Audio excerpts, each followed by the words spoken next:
taea te mātauranga kia marama, kia whaitake ngā mahi katoa, tua maia, tua kaha, aroha atu, aroha mai, tātou I a tātou katoa. For this gathering, seek knowledge for understanding, have purpose in all that you do, stand tall, be strong, let us show respect for one another. Kia ora, everybody. Kia ora. Thanks, Mike. So we will go to the first order of business, which is the appointment of a chair. So we will take, not because I am an interim chair, so we'll take a nomination. Have we got a nomination for chair? I'd like to nominate Grant Stevenson for chair. Okay. A seconder for that? Second. Yep, seconded. No other nominations, I'm assuming. Right, all those in favour? Aye. Done. Grant, the chair is yours. I'd just say it's been wonderful being chair of this committee for 18 seconds. I'll say on.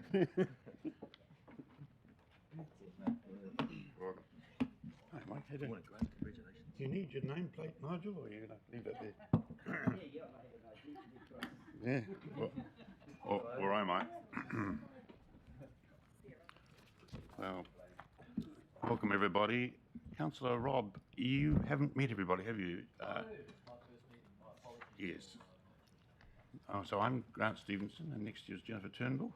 You'll know all the staff, of course, and Tama Porter and Michelle Scullion. Okay, great. So I'm going to ask Tama to read the blessing. As we deliberate on the issues before us, we trust that we will reflect positively on the communities we serve. Let us all seek to be effective and just, so that with courage, vision, and energy, we provide positive leadership in a spirit of harmony and compassion. Great, thank you very much. And welcome too to our guests, the first two to arrive. Hello. So first of all, I need to ask if there's any apologies. Has anybody got any apologies to log in? There are none? Right, great. Next, I need to ask if any members of the committee...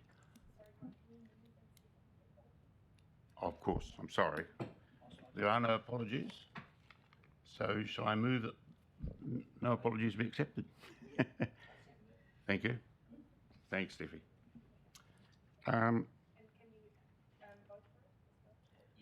So all those in favour, you can tell I'm new at the chair, can't you, Mike? All those in favour that the apologies, such as they are, be accepted, say aye. Aye. Those against? Carried. Thank you. Welcome. Now, we come to declarations of interest. Committee members, if any of you feel you just need to declare an interest in any of the items, now's the time. So I call for declarations of interest. Jenny.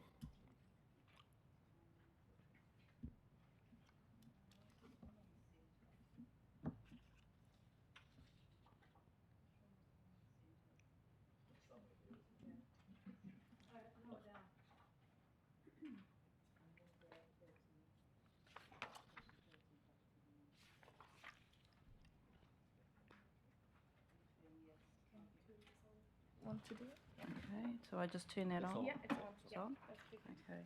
Number 13. Where are we? Kapiti Women's Health Collective Incorporation. Is that Meg Stone It's me. No. or Chloe Willits? No, it's Louise Waterworth. So it's not 13 on this list. Yes, it is. Louise? Oh, okay. Louise I'm at public Waterworth. speaking order. Waterworth. So you declare an interest in the Kapiti Women's Health Collective Incorporated, Ms. Louise Waterworth. Yep. Right, thank you very much. Are there any other declarations of interest? So shall we move that they be accepted? Don't need to do that. So Tama might need to conflict explain to him before. Sorry, I actually do have one. Yes. With Zeal. Zeal? Yeah. I'm not sure which one that is, sorry. 07. Zeal Yeah. Education Trust, Mr. Hamish Campbell? Yeah. Tama. Killed it. Right. So Stephanie, we just need to ask the members not to participate or vote on. Yes. Yeah. Yes. Yeah, maybe just remind them. So for those two declarations of interest, Jenny and Tama, obviously you don't participate in the discussion when those items are being considered, and you don't vote on those either. Is that all right? It's entirely voluntary whether you wish to stay in the room or leave the room, but I think it's customary to stay as long as you... I'm so sorry, I have one more actually. Yes. The projections art installment in Marine Gardens. Sorry, I can't remember the name of that particular project. Yeah, he's working with Powder Trim. So Mr. Philip Simon, and that's the projection of the Marine Gardens. Yeah. So you're declaring an interest there as well. Yeah, thank you. All right, you've noted those people, so let's move on.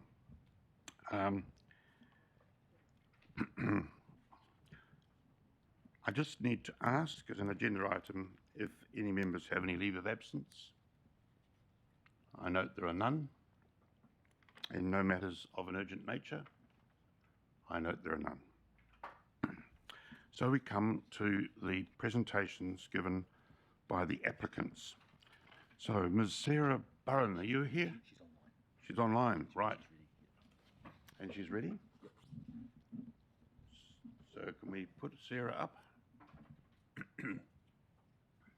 Kia ora koutou, everybody. Thank you for, and good morning. It's a beautiful day in Tamaki Makaurau or not. Hope you've got a bit of better weather down there today. Thank you for the opportunity to present to you all today.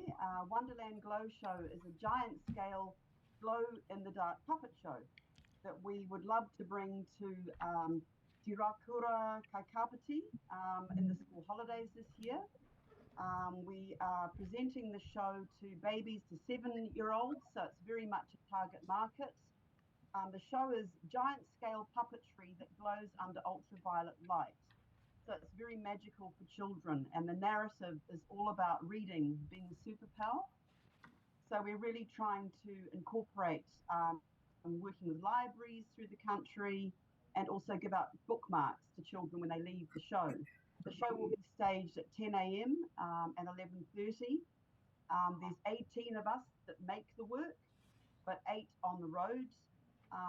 So the presentation to you today with numbers, we have put 1/27th because we're going to 27 locations. So looking at a sort of a piece of cake, we've got 1/27th of those costs allocated to Kapiti in particular, which we wanted to present to you, and we're asking for $3,299 towards those production costs, transport costs, people costs, and also the venue hire, per diems and accommodation. We'd welcome your feedback today. We've asked for under the amount because we're incredibly aware that quite a few areas are quite stretched towards creative projects at the moment, but we'd like you to consider ours. Thank you. Thank you, Sarah. That was very clear. Do any members wish to ask Sarah any questions? Me, please. Tama. Kia ora, Sarah. My name's Tama. Kia ora, Tama. Kia ora. In your application, you mentioned that your show promotes the use of te reo Māori. I was just wondering how you do that. Thank you. Yes, so this particular show, Tama, is not immersion. Our Matariki Glow show has got more te reo use in it, but this one, we, for example, would say puti puti flowers. We kind of add in beautiful things with a little character called Dallas, not Alice. So he is the lead character as a puppet in the show. He's about a 5 or 6 year old boy. So he adds a lot of te reo Māori in there. And our dramaturg, Midge Perez, will be correcting any pronunciations that are used for language, yeah. Awesome, thank you. Thank you, Sarah. Has anybody else got any questions of Sarah? Michelle. Hi there, my name's Michelle Scullion. Hello, hi there, wrong button. My name's Michelle Scullion. I congratulate you on your wonderful sounding project. Really envious. It just sounds amazing. I just have a basic question. As usual, there's a lot of applications for a lot of money for not very much. How important is it for you to get your full amount? And the other question, it's 2 questions, sorry. What happens if you don't get any? How does that affect Kapiti? It just makes it extremely hard for us because we really run on the smell of an oily rag, Michelle. So for example, I've asked for Leslie, you'll see. To answer your question, we would hope we can really boost our ticket sales with our good marketing Yep. and working alongside the venue. That's number one. So we can increase those sales. We have to work on a 40% house because that's what we had last year during this COVID recovery stage. If we don't get any funds, it just makes it, like I said, extremely difficult for us. It means that we probably would maybe do one show. We'd have to have less of a venue hire. We just have to keep cutting. Understood. When we've already got very little to cut, if that makes sense. No, I totally understand. I'm a performer too, so I get it. But the other Oh. question, I know Te Kura Te Kihi Kapiti, it's an amazing venue. Are you planning to go into the black box, Sir John Truman black box, or into the main theatre? What's your plan? Into the main theatre. Brilliant. This is a new first time for us in the theatre. So we've been working closely with the venue manager, but we've got our own black drapes. So if we have to block any light out, we've got that ability to do that. But to make the art really beautiful, we want to be in the darkest environment possible. And when the lights go, the auditorium lights go off, all the kids go, woo, woo, you know. It's very exciting for them, all being together and having a real sense of well-being. And they take a lot back to their ECE, their classroom, or back home to make puppetry. And like I said, we're giving them all a bookmark when they leave. That's great. It gives us a good sense, Sarah. Thank you very much. No further questions. Thank you, Sarah.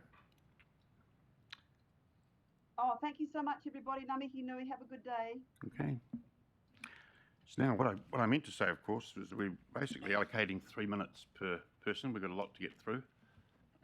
So we were generous with Sarah, I thought. It was very good of us, really. So, Mrs. Sonia Forbes, are you here? Hello, come through.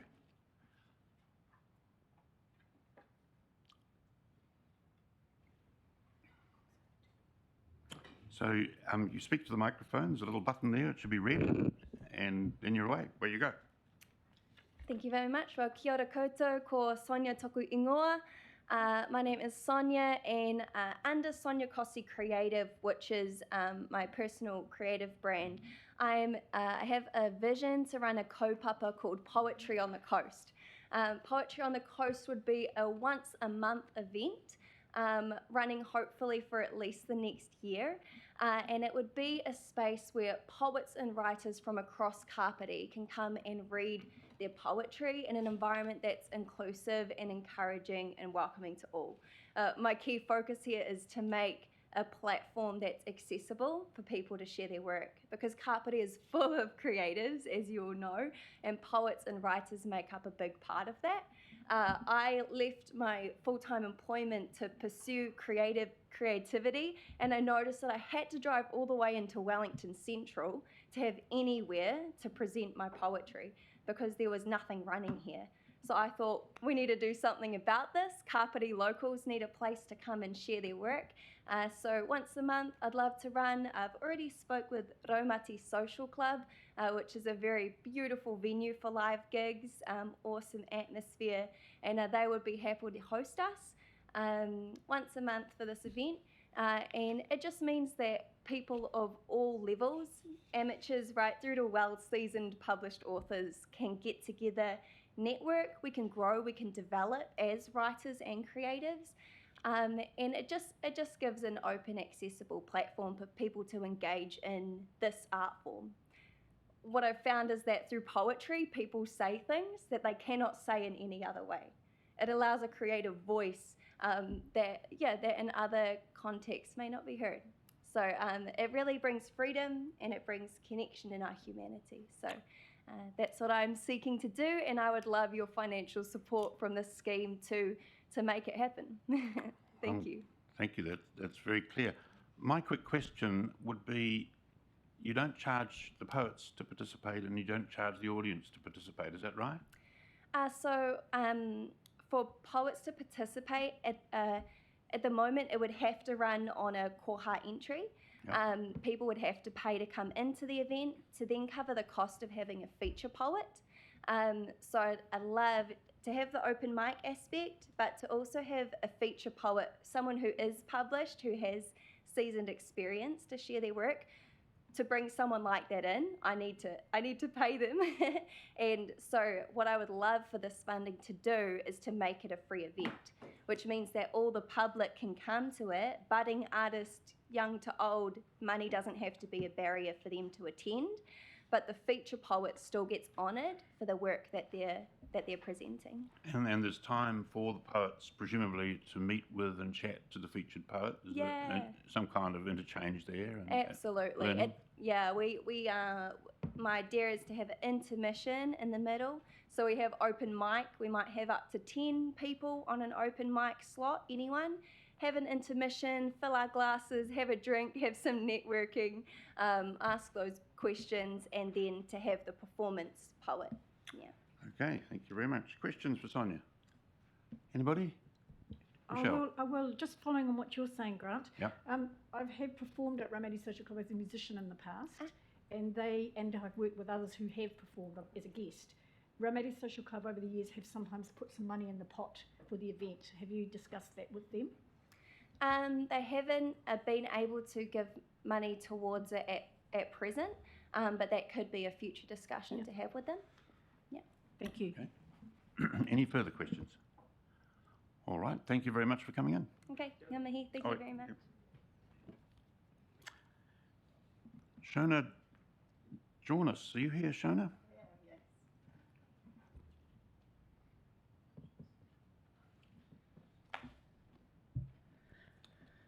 I think we hear your voice on radio, if I'm not mistaken. Is that right?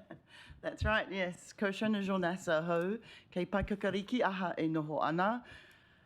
I am a presenter currently for Radio New Zealand, but I have just recently got a new job as a maternity leave for the NZSO as commercial and partnerships manager, which is why my application has changed slightly, because I was looking at doing this project later on this year, but I am now going to have to push it out to next year. I finished my secondment with the NZSO in mid-December. So I'm looking, instead of the dates I had end of November, I'm looking more at the end of April, which is the end of the school holidays. So a little bit about why I wanted to do this. I've had people in my village coming up to me for the last year saying, when are you going to do another Shakespeare? When are you going to do another Shakespeare show now? I did The Tempest a few years ago. In 2021, I did Small Town with help from both of these projects, were with help from creative communities. Recently, I did a scene from Romeo and Juliet as part of a community project we have in Paikakariki called Famous for Five, and we did a little 5-minute balcony scene, which was extremely effective and made me go, ooh, I actually want to do the whole play.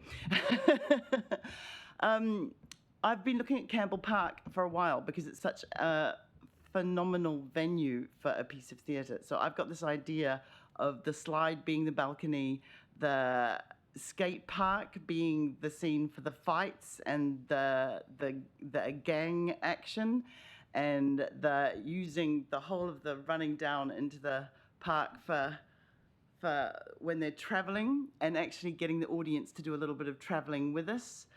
I'm looking at focusing on the 18 to 25-year-old community. I see a lot of 18 to 25-year-olds in Kapiti who have come out of our college really talented artists, musicians, dancers, and they kind of sometimes get a little bit lost in that period. And I'd really like to have something that gives them the opportunity to if they've lost belief in themselves, to rekindle that, but also sometimes they've ended up getting a job that means that they're not participating in the arts anymore, and giving them the opportunity to re-enter a little bit of arts, because I think it is important for life. The Tempest, I used Maria Macmillan as my Prospera, who is a really well-known New Zealand poet, but she was interested in exploring some Shakespearean language to help inform her poetry. So I'm not saying that I would only cast from that pool, but I think there's a big role for community theatre, and it touches a lot of bases. Okay. Why Shakespeare? Why not a New Zealand author? Well, I think that, I mean, Shakespeare is, it does put, it does sell tickets. Right, we'll pause you there, Yes. Shona, in case we run out of time. Questions from any committee members for Shona? Tama? Red? Oh, yeah, Yep. yeah. Kia ora. Kia ora.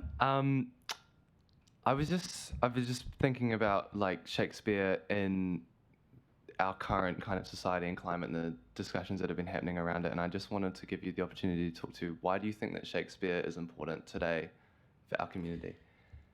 I went to a play at Circa on Tuesday night with a young playwright who has written an amazing piece of theatre. Go and see it, the Coven of Eden, and he was talking in the Q&A afterwards to his involvement with Shakespeare and the Sheila Wynne as being one of the things that got him going in his work, and that he's now realised that he wants to have more of a New Zealand voice, but having had that background, there's like a base. I mean, and you've partaken in the Sheila Wynne. Shakespeare isn't, it's not necessarily about Middle England. Yeah. It is a universal language, and you know, that's the other exciting thing about a community production in a park, is that we can really do anything we want.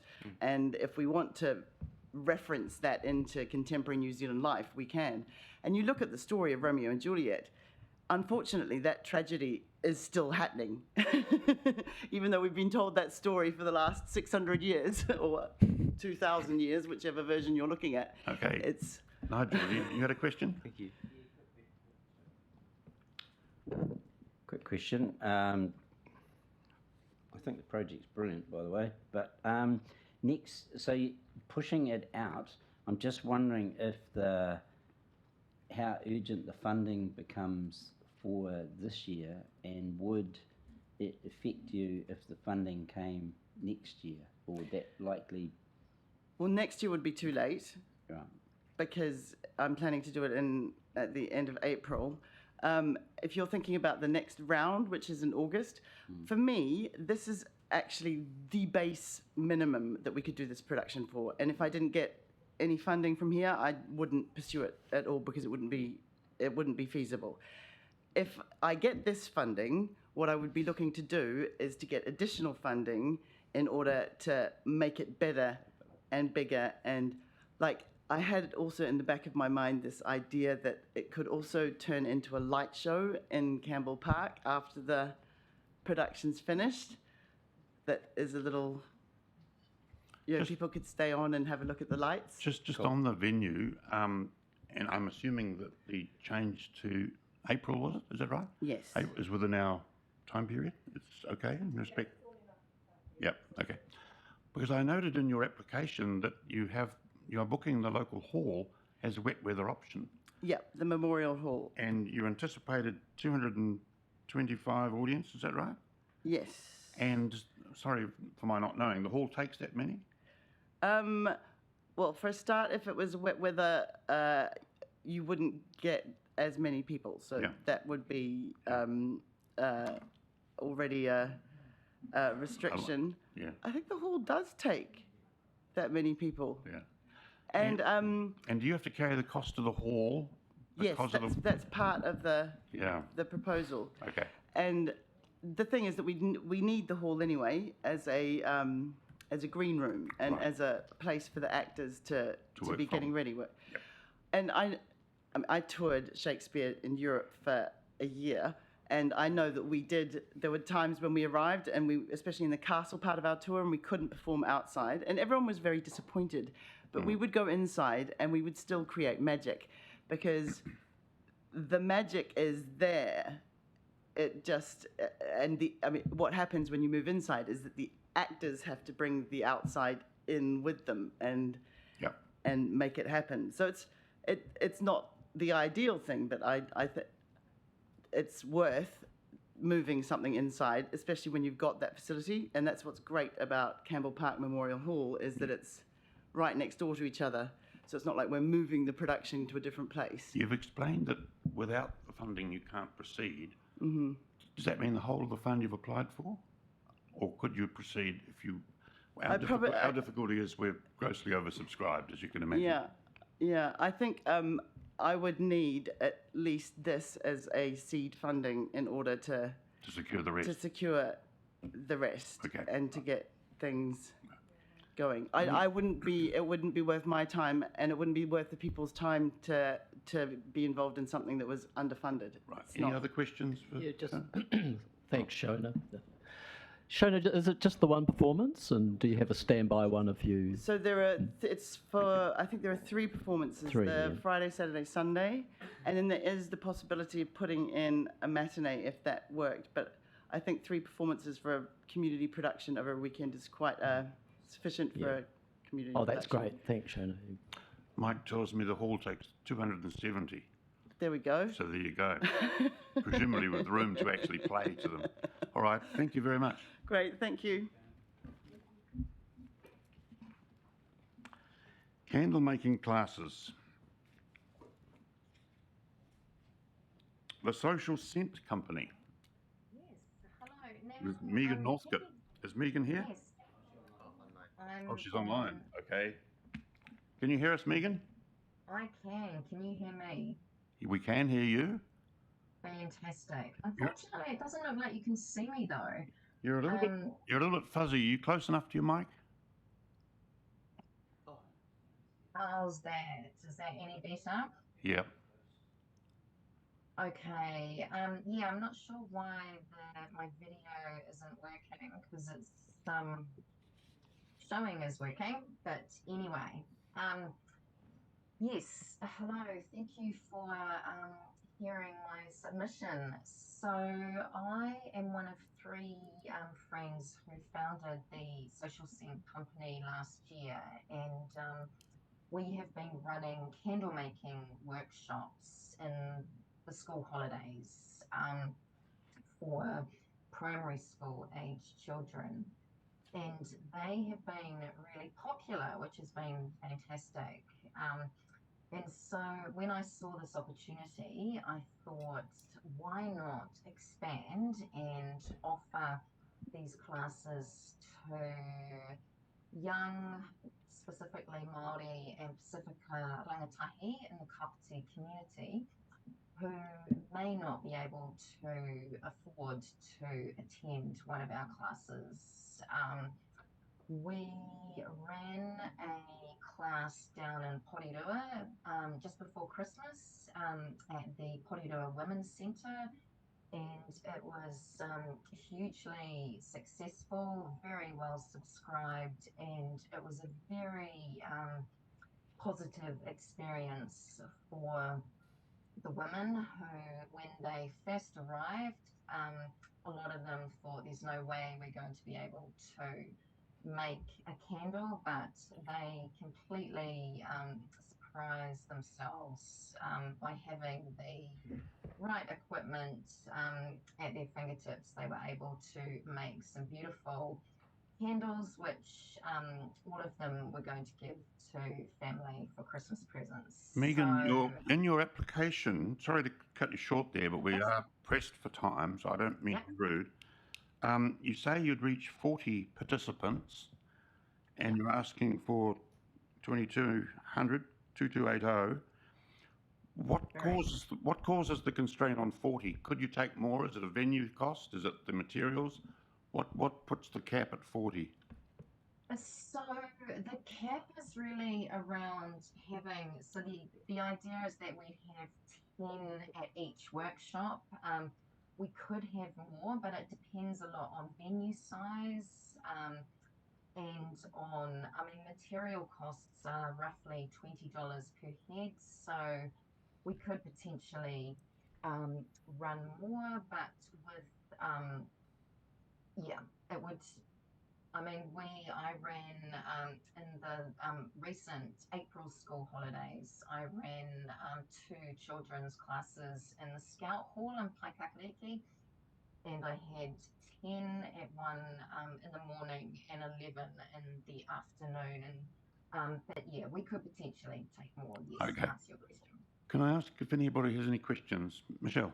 Hi there, Megan. Wonderful project, love it. Do you embark on ever knocking on doors seeking material sponsorship?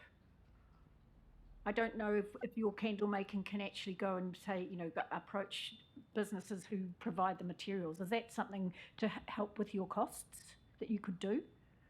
Yeah, look, we haven't looked into doing that as yet, but yes, that is something that we could potentially do, seek some corporate sponsorship.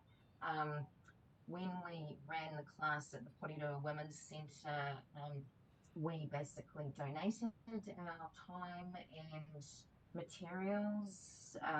The three of us who run this company, we're all social workers, so we have full-time social work jobs.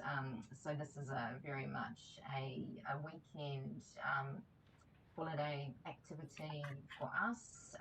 So yes, we could look at doing something like that. It's just that your material says $800. I get it. I'm not criticising it at all, but it's always working on the smell of an oily rag. It's quite good to, if you can, ask for help from outside people who could help you with materials. Yeah, no, that's a great suggestion. Thank you. Okay. Any more questions? Yes, Jennifer. Just wait for it. Hi. Just a question about the candles relating to Māori. How do you integrate that subject matter with attracting Māori and Pacific Islanders? Is it the scent, or is there any connection with their culture? Yeah, that's a great question. When we ran the workshop in Porirua, so our usual workshops are based around the language of flowers. So using scents of different flowers to that have meanings. So we put up. We have a selection, we have 14 different scents that we use that all have meanings, and that was something that the Porirua women really enjoyed, and a lot of them chose their particular scent based on the meaning as opposed to the smell. Often with children, they like to smell all the different scents and pick it based on that, but the women were very keen on the meanings. So we haven't got any, I think we have, it's tricky to purchase New Zealand based scents. We do have a few, such as Pahutakawa, but they are very hard to source, and so a lot of our scents are, those traditional ones such as rosemary, Frangipani, lavender, roses, those sorts of things. Thank you, Megan. Thank you. We'll pause there because we have to keep going, but thank you very much for coming to us via Zoom. We couldn't see you, but we did hear you clearly. Thank you. Okay. All right. Thank you Bye for very now. much. Ka kite. Mr. Chris Craddock, Music Festivals and Events, New Zealand. Hiya, Chris. Hi, Michelle. I would point out that Michelle's participated in several of our events over the years. Hi, so I'm Chris, good morning. Part of the Kapiti Music Festival, and actually due to coming along here to Creative Communities, it was suggested that we actually formalise ourselves. So that was 14 years ago. A small group of us formed a group to run the Kapiti Music Festival, and so Jan, we've now formed ourselves into a charitable trust, and we can apply for other funds. So for 14 years now, we've run the Kapiti Music Festival here over several weekends and several functions, and we've moved into basically trying to run free community events in parks. Traditionally, I've come to see you each year, and you've assisted for a long time with the Jazz in the Gardens at Marine Gardens, which normally would be the first weekend in May. So you've put your time frame back a little bit this year. Our opening weekend is going to be in Otaki in the Memorial Gardens next to the Civic Theatre all day Saturday with a set of bands. Then we're going up to the Hora Whenua, and we're going to have a set of bands playing in the Levin Adventure Park all day Sunday. And again, by coming to this committee, and you suggested we should look for further funding sources, and we have, and we now have a good relationship with a couple of other funding trusts, so they're funding those events. So therefore, we looked at your application this year, and you were suggesting you wanted an emphasis on youth and things happening for the youth in the community here. So Jazz in the Gardens at Marine Gardens has moved to Sunday, the 21st of May, and we've gone to a different funding source, a new one for this year, and they've funded that, so we're really pleased that's going to happen in Marine Gardens on the Sunday. So we thought we would focus on down at McLean Park, where we've run a number of successful events there with a total focus on youth. So I think you saw there that we've got a lot of youth performers, Tui and Jasmine, Peyton Moret, who in actual fact has performed from a 7 or 8 year old at every single Kapiti Music Festival for the last 14 years. And she's actually moved into becoming a professional musician and based in Wellington now, but she comes back to the coast and performs here. So we're proud that she's been part of our festival for every single one that we've run. So coming here today to ask if you could assist with the performance costs and the PA so we can run a free community event in McLean Park on Saturday, May the 20th, which would fit in with the whole weekend when we move to Sunday, different funding source for Jazz in the Gardens, and possibly which would appeal to another section of the community. Just a technical question, Chris. The money you're applied to us to receive will be spent within Kapiti. You're not going to take our money and rush off to Levin, are you? No, very interesting story with that. It's purely we love totally Levin, here for you know. Kapiti. Yes, the Horowhenua District Council doesn't seem to be quite as well organised as you. And the second weekend in May, we were supposed to be putting on an event in Foxton. They're yet to actually set their agenda and decide when they're actually going to meet to allocate the funds. Okay. So all money is spent right here in Kapiti. Any questions for this gentleman? Anybody? Yeah, please. Kia ora. Sorry, I feel like I'm just kind of asking the same question again, but you mentioned one of the concerts being in Otaki. Is that's separate to the one that we're potentially funding in McLean Park? Yes, that's correct. Yeah, okay. Yes. Yeah, the one in Otaki is this Saturday, and it's being funded Oh, by... right, Yeah. It's, what are we Sweet. at, 2 days away? Yeah, okay. All of the publicity's out. It's live on Facebook. Okay, so that's a separate thing. Yeah, different source. Yeah, we're looking at this one event in McLean Park on the 20th. Awesome, Any other questions for Chris? Quick one from me. You've estimated $100 recoveries from passing the bucket around from 1,000 people. That's. Are we all that miserable, Chris, or do we donate more than that? Unfortunately, we are. We put the koha back, and again, that was an idea that came out of me coming to speak to you here, and said we hadn't done that to about starting 4 or 5 years ago. But unfortunately, we are. That's the most that we would expect to go into the bucket. We don't actively tell people put money in the bucket. It has to be purely a gratitude thing. Okay. Thank you very much. All right, thank you. Good. Can I ask one question? Yeah, do. When are we expected to know the outcome of today, given that it's the 20th of May, our event, which possibly could be one of the first events that you'd be assisting with? Narita. Thanks, Narita. All right, Okay. thank you. Thanks again, Chris. Right, the next one, which Tama has declared an interest in, is the Zeal Education Trust. Are that person here, or are they coming on Zoom? Hamish Campbell? So we'll check in a bit when others arrive and see if he goes to come later. All right, so we can move on. Is Jess Rosson here? Welcome, Jess. The Kapiti Ballet Society. Where you go? Hi, I'm Jess. I'm one of the committee members of the Kapiti Ballet Society. We run a 4-day dance competition every year. This year will be our 37th year doing it. We have it at Southwoods every year. It's not just ballet, it's ballet, jazz, hip-hop, contemporary, lyrical, and we have about between 7 and 750 items that are performed over the weekend.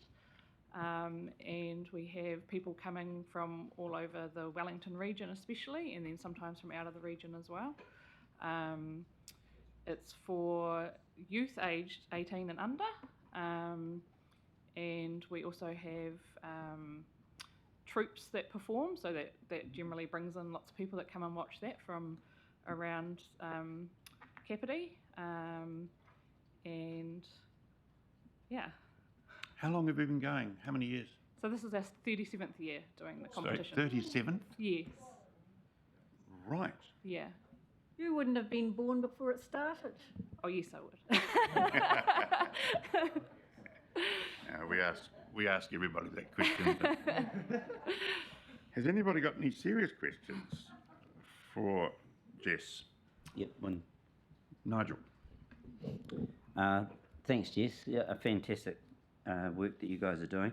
I noticed one of the main costs is the hire of Southwoods. Yes. Are Southwoods donating are they donating the hireage of the hall? Is there? No, we do get it at a discounted rate, but we still have to pay the amount that's in the application. Which is about $4,485, Yeah. right? Yeah. Yeah. Your audience of 250 for 360 participants, is that mums and dads and family? Mums and dads, family, friends, especially from, this is the biggest competition that we have in the Wellington region, so Yeah. it's a great time for people to come and watch their dances or the troops. And Do you encourage the public generally? yes, to come? definitely. And do they support you? Yes. They do, they come as well. Yes. But they don't pay. No, so because we get a discounted rate at Southwoods, Yep. we're not allowed to get ticket sales. Really? Otherwise, we would then have to pay the full amount. This is a Southwood rule, is it? I think so, yeah. So we're one of the only. So we do now ask for a gold coin donation just for the troops, not for any of the solos. Yep. But other than that, most other dance competitions now, you have to buy a ticket to get in to watch. So, this is probably the only one around here that you don't. Yeah. Look, it's a niggly question, Jess, but I was fascinated by the fact you asked for $818.40. Very specific. Was that for a specific item? So I'm a fill-in today, so Right. I didn't actually fill the form out, so I'm not actually sure why she put that amount. Okay. All right. It was a cheeky question. Yeah. Any other questions for Jess? I you. do. I live, Oh, yep. I live in the Michelle. neighbourhood. Yep. My name's Michelle, and I absolutely love dance. So Yep. don't get me coming from the wrong direction. I'm not, and I applaud the amount of different dance you have. Irish. I've never heard of anyone doing Irish, but I have to say, having lived in the neighbourhood for quite a while, I've never heard of it. Oh. So perhaps you could go back to the committee and say perhaps we could up our even local put things Yeah. in the letterbox. I would genuinely come because I Okay. love dance. Yep. And I would genuinely put something in the gold box, but I have never heard of it, All right. and I follow dance. Okay. That's That's a good idea. Thank you. Yeah. Right. Thank you, Jess. Thanks for coming in. Thanks very much. Good. The Kapiti Women's Health Collective, Louise Waterworth. This is the one that you've stepped back from, Jenny. Hello, how are Hello you? everyone. Kia ora, my name is Louise. I'm the manager for the Kapiti Women's Centre. Thank you for the invitation to come and speak with you regarding our funding application form. I'll just give you an overview of our centre, just a minute just talking about the Women's Centre. So the Women's Centre is located just opposite the community centre there. We've been operating since 1988, so turning 35 this year. Okay. The centre is a space for women and children to come and be. From time to time, men can come into our premises as well as, if required, to provide a particular service, but generally it's a safe space for women only. We offer a range of services at the Women's Centre, from free counselling support for all our women in our community. We also have the Women's Refuge Service operating under our umbrella. We run multiple courses at the Women's Centre. Just to give you a bit of data, last year, this financial year, we offered 39 different courses, and there was 333 participants that took part in those courses. So the funding application for this year that I'm speaking to now is for the Creative Community Art course. The course, it's at introductory level, and that's to remove any barrier for a new person that may not be an expert in anything creative. And that just gives them a taste on different courses that's available to them to express their creative juice. We have a lot of interest in all the courses we offer, but particularly the creative community courses is well popular. Those courses have started already. We have looked at our fees for the courses, and we've contemplated on increasing the registration fees, and we've talked about that around 2019, and we're looking to increase it 2020, and then of course COVID hit, and the financial pressure on a lot of families.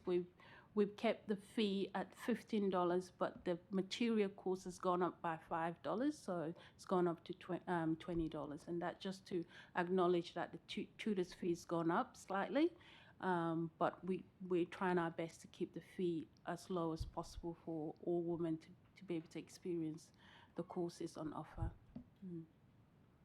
Right, thank you very much. Questions, anybody? Yep. Nigel. Again, fantastic initiative that you're doing. One of the questions is, given this is part of the Have a Go thing, is do you have a plan, like for a lot of people in this space, it'll be probably their first time having a go, right? Yeah. So is there, what's the contingency about people who go, wow, actually I really like this, in terms of being able to encourage them to take part in further art programs around the Kapiti Coast? So I don't know if you guys have thought about that, about having some of the other art, organisations that could encourage that. But maybe it's something to have a think about, just in case you get a few that get really keen. Yeah. Thank you. I was just wondering about the cost. You have in your application 40 participants, and if this committee granted the full amount of money, that would be $82 for each person. Do you want to comment on, from your point of view, the value for that money? I mean, clearly you must think that must work really well for that cost. So the tutors' fees are different, so we factor in how much we're paying our tutors as well. So the amount we pay the tutor doesn't, what we get for the courses doesn't cover the tutors' fees. Yeah. So and tutors come in at different level of hourly rate depending on the experiences. And can I just ask quickly, how long has the Women's Centre been going? Since 1988. 1988. Yeah. Well, that's pretty cool, isn't it? It is. It's a long time. Yeah. Any further questions? All right, thank you very much for coming in. Thank you for your consideration. Thank you. Do you want me to see if we can pull those tables a bit closer? Do you think it's too far away? Yes, they do feel a bit close. Steffi, do you think we could pull one of those tables a bit closer? It's a good idea. You're looking awfully distant and lonely up there, so we're going to bring you up closer.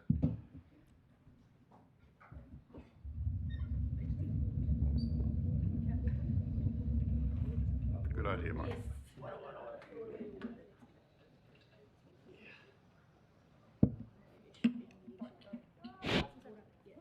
Health and safety. Maybe we'll just bring it closer.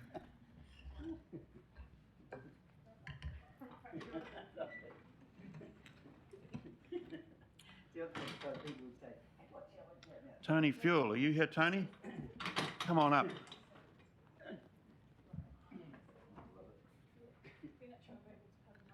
We don't need binoculars anymore, so this is useful. Thank you. Tony is with the Mulled Wine Concerts, world famous in Paikaka. Yes, well, world famous, we hope. Yes, I'm here on behalf of Mary Gow, who organises and runs the concerts. Probably most of you know Mary Gow or know her name anyway.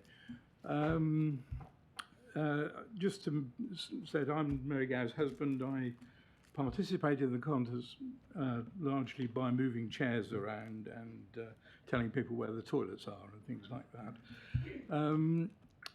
Just as a basic reminder, we've been running a 6-concert classical music series for about 17 years now. Well over 100 concerts have already been put on in Kapiti, and we've had some extremely high-level musicians playing here.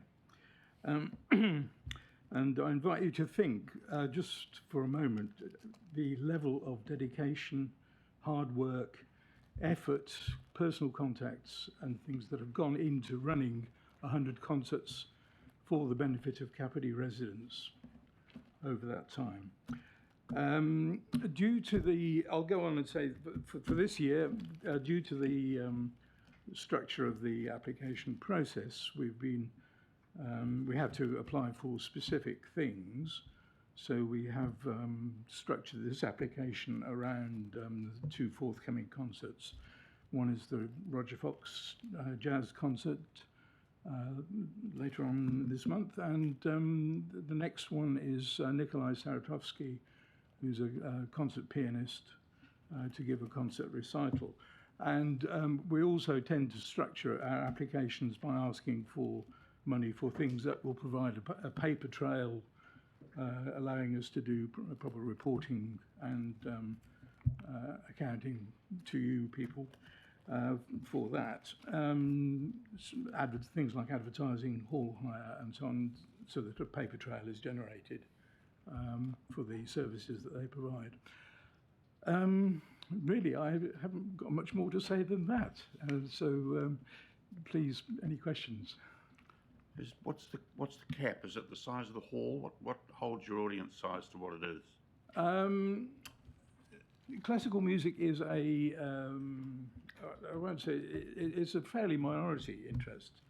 Our audience is, we don't keep people out, we try not to anyway. We tend to average around about between 100 and about 130, 140 a time, depending on the artist who's on. Some people have a stronger draw than others, and depending on the program that they're putting on as well. Your figure of $8,000 for flats and accommodation, that was for Nikolai, wasn't it? Is that right? Have I got that right? $8,000 sounds an awful lot. It did to me. Well, he's coming from Taiwan, of course. And does he come to Paikakariki exclusively, or do you use him elsewhere as well? He is giving concerts in the Wairarapa, right. And he's also goes to other places on his own. Yes. While he's here. I suppose my question is really, was Kapiti subsidising other concerts? No, definitely by paying not. For his, so all of that money is for him to perform at your concert? Yeah, we run the events in Kapiti, and they're accounted for in Kapiti. Right, thank you. Any questions for Tony? Anybody? Yes. Michelle. Congratulations on your series. Thank you. I've been to a couple, so congratulations.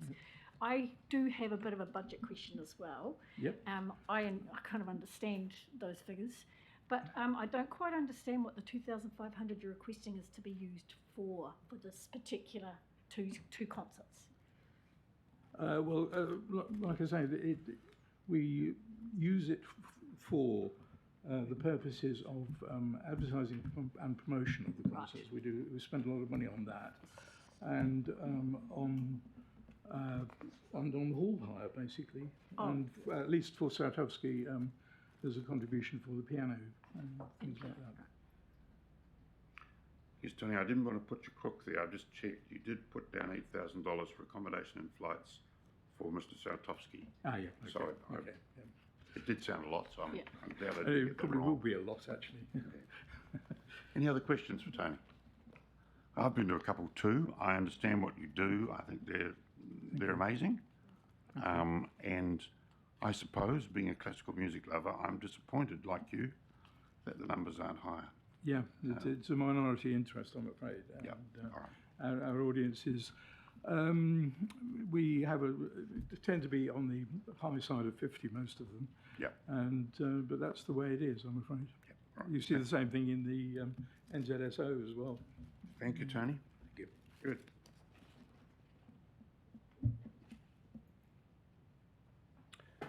Now, the next one is Petra. Petra, are you here?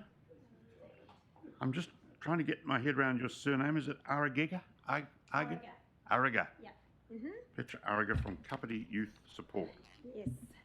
Kia ora. Thank you very much for allowing me to come and speak today. So yeah, I'm here representing Kapiti Youth Support, KYS, who a few of you around the table will know. So we are involved in the Kapiti Arts Trail every year. In fact, this is our KYS's 15th year running the youth section, if you like, of the Kapiti Art Trail.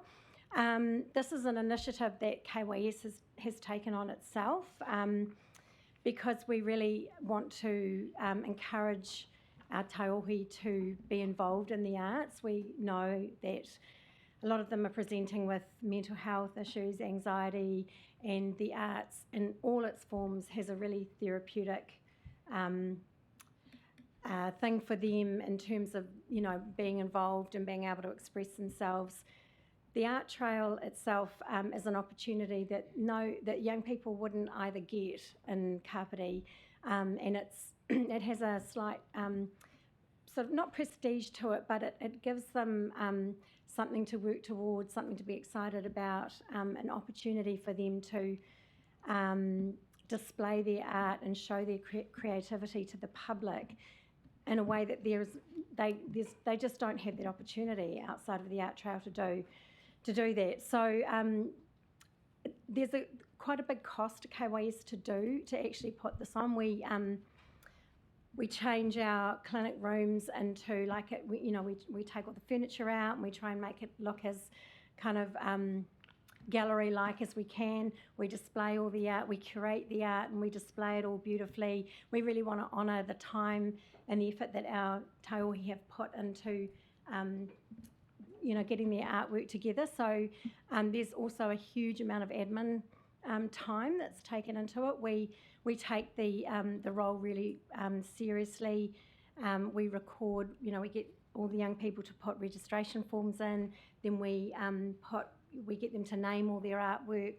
We put it all up on the wall and nice, in a way that just looks professional, and it gives them a real sense of pride that they've actually been involved in an event that's, that just has a little bit of prestige to it. So, but there's a lot of staff cost in doing that, which is why we're asking for some funding towards that.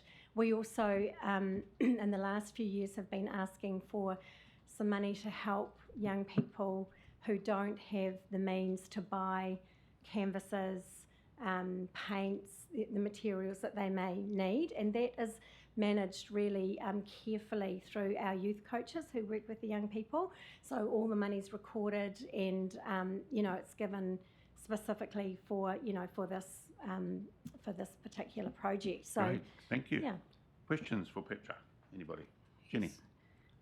So is the work for sale? Yes. And do you get a commission? Absolutely not. Right. Absolutely not. No. So All you the can't money. you can't offset any of the material costs that you're. We want the money to go back to the young people. It's really important for them. A lot of these young people are struggling, and we don't charge for any of our services. KWES doesn't charge for any of our services, and it would be fundamentally against how we work as an organisation to take money off our young people for that. Yeah. Okay. Just to try and get some revenue. That was all. We would rather come to organisations like this to ask for revenue than to take it from our young people. Yeah. So how would it work? How would it work if you couldn't get all this funding? Well, what we've done in the past is KWES has paid for it itself. Okay. Yeah. And you're publicly funded? We're funded by we are funded by the government for some of our essential services contracts. Yeah. None of this we get any funding from any government organisation for. So this is a hard material cost for KYS if we're not funded by something like the Creative Communities Scheme. Right. Michelle? Hi. I went last year's Art Trail to it. Mhm. Blew me out. Thank you. Unbelievable, swear word, believable. I've since met by chance someone who participates. She's been a drug addict, she's been an alcoholic, and that was by the time she was 18. Yeah. And she said if it wasn't for you guys, she wouldn't be what she is now, which is out fantastic. yeah. So I congratulate you. But kind Thank of you. going along your line, again, if you weren't to get funding, have you ever gone and banged on the door at the warehouse stationery and said, support us, give us all the materials, please? I'm a great one at believing at going out and getting help when you're doing what you're doing, which I so applaud. Yeah. Has anyone ever actually gone and done it, gone and had a meeting with Stephen Tyndall and said, okay, give us $20,000 worth of art equipment? We've had meetings with Stephen Tyndall about many things in the past, which have all eventuated to zero. What about the local manager? We haven't been to the local manager for this. We've actually, the material side of it's actually something that's kind of only happened in the last couple of years. Sure. So no, we haven't. That's something we could definitely look at. Yeah. Yeah, you should do it. And also, I mean, I'm just such a ferret because I've been a performer for so many years. Go down to Mitre 10, go down to Rosine's, just say, this is who we are. Give us some of your off stuff. Yeah, we have done that. And what we have find with most organisations, that they have a process too, and if we don't meet the particular criteria that they're wanting to give, like for example, Rosine Paints doesn't work because we need to the kids, young people need to be working with different kinds of materials. We have approached lots of local organisations over the years with not a lot of success. A lot of national organisations want to work with national brands. They don't actually want to work with local brands or organisations, and that we found that to be a bit of a Squeaky problem. wheel. Just keep asking, honestly. Yeah. I guess the other thing, to be honest, is that there actually isn't one person in KYS who has that role. Sure. The Arts Trail is something that is done. We pull staff in, but nobody actually no one's funded to do a role in KYS around going out and getting, sort of small amounts of fundings for these kind of things. Petra, how many young people does KYS help in total? So we have over 5,400 young people in our books. Within the Kapiti district? Within the Kapiti district, Wow. yeah. About 66% of the youth population are registered with KYS. So does that mean that number of kids are in difficulties, do you think? I mean, is that, or you take a broader range than Well, that? not all in difficulties, because we offer, normal clinical services as well. So we have doctors and nurses for, cuts and bruises and sprains and breaks and all that kind of stuff. But but our mental health and our sort of therapy programs that we have, we have programs in the colleges. We have nurse clinics in the school and the colleges as well. We have a lot of social support programs running, in the community. From memory, that's about 10% of the population. Is that right? Does that sound right? 5,000, roughly. All the teenagers. Yeah. Right. All right. Look, we'll pause there. Thank you, Petra. Unless anybody else has any questions. I have Rob. questions. I think you've just asked it. Yeah. Okay. 5,500 youth. Petra, no, congratulations. And Kapiti Youth Support's been going for, 25 years now? Yeah, about now, 20 years. And you've got a good, strong presence in Old Taki for 10 years now. You cover the whole district. Yeah, we do. Petra, the 5,500 youth, and I think that might have increased a bit too, do they have access to this art activity? Yeah, all absolutely. of them? Yeah, absolutely. Good. It's open to all of them. Right. Yes. Yep. Okay. Yeah. Thanks. And congratulations. And the participation from the young people involved is growing year on year. Good. And last year, people coming through the art trail, we had 350 people through the art trail over the 2 weekends. Yeah, that's great. Thank you, Petra. Thank you. Yeah. Okay. Sorry, Grant. Sorry? Just a quick question. A quick question to Petra? Yeah. Sorry, we're just running over time. But yeah, I went there last time as well. It's just absolutely brilliant. 2 things. One is there any opportunity to get funding through the Arts Trail itself, through the KCDC organisation of the Arts Trail, and then I'll. KCDC does waive the fee, the application fee for us. Okay. Yeah. And the second one is just when commission was mentioned, you looked really uncomfortable, like somehow you're stealing from the artists, which to some extent that's what commissions are. But it's perhaps something that you might want to seriously think about. It doesn't have to be like a commercial commission of 30% or whatever, but even if it's a relatively small commission, artists for the most part, that once they get into the real world of art, they will find out just how brutal that commission is. So even a small 10% commission or whatever, which is their way of giving back, it's worth thinking about. I don't think it would. My personal view is that I don't think it would feel like you're stealing from the artists. I really don't. So it's worth thinking about anyway. Yeah, can I just respond to that? I suppose, although I do understand where you're coming from, the whole premise of KYS is that all our services are free. That's the whole premise, and that removes barriers for young people, being involved. So yeah. Petra, thank you. Okay. It's a pretty Thanks impressive very much. Thanks for organisation, your I time. think. Thank you. Kia ora. Now, the Kapiti Youth Orchestra, Florence McNeil. Is Florence here? Florence McNeil, have I got that name right? You Florence? Sorry, you may not be able to hear me from there. Are you Florence? I am, yes. Great. Thank you. Kia ora. Thank you for the opportunity to come and speak today.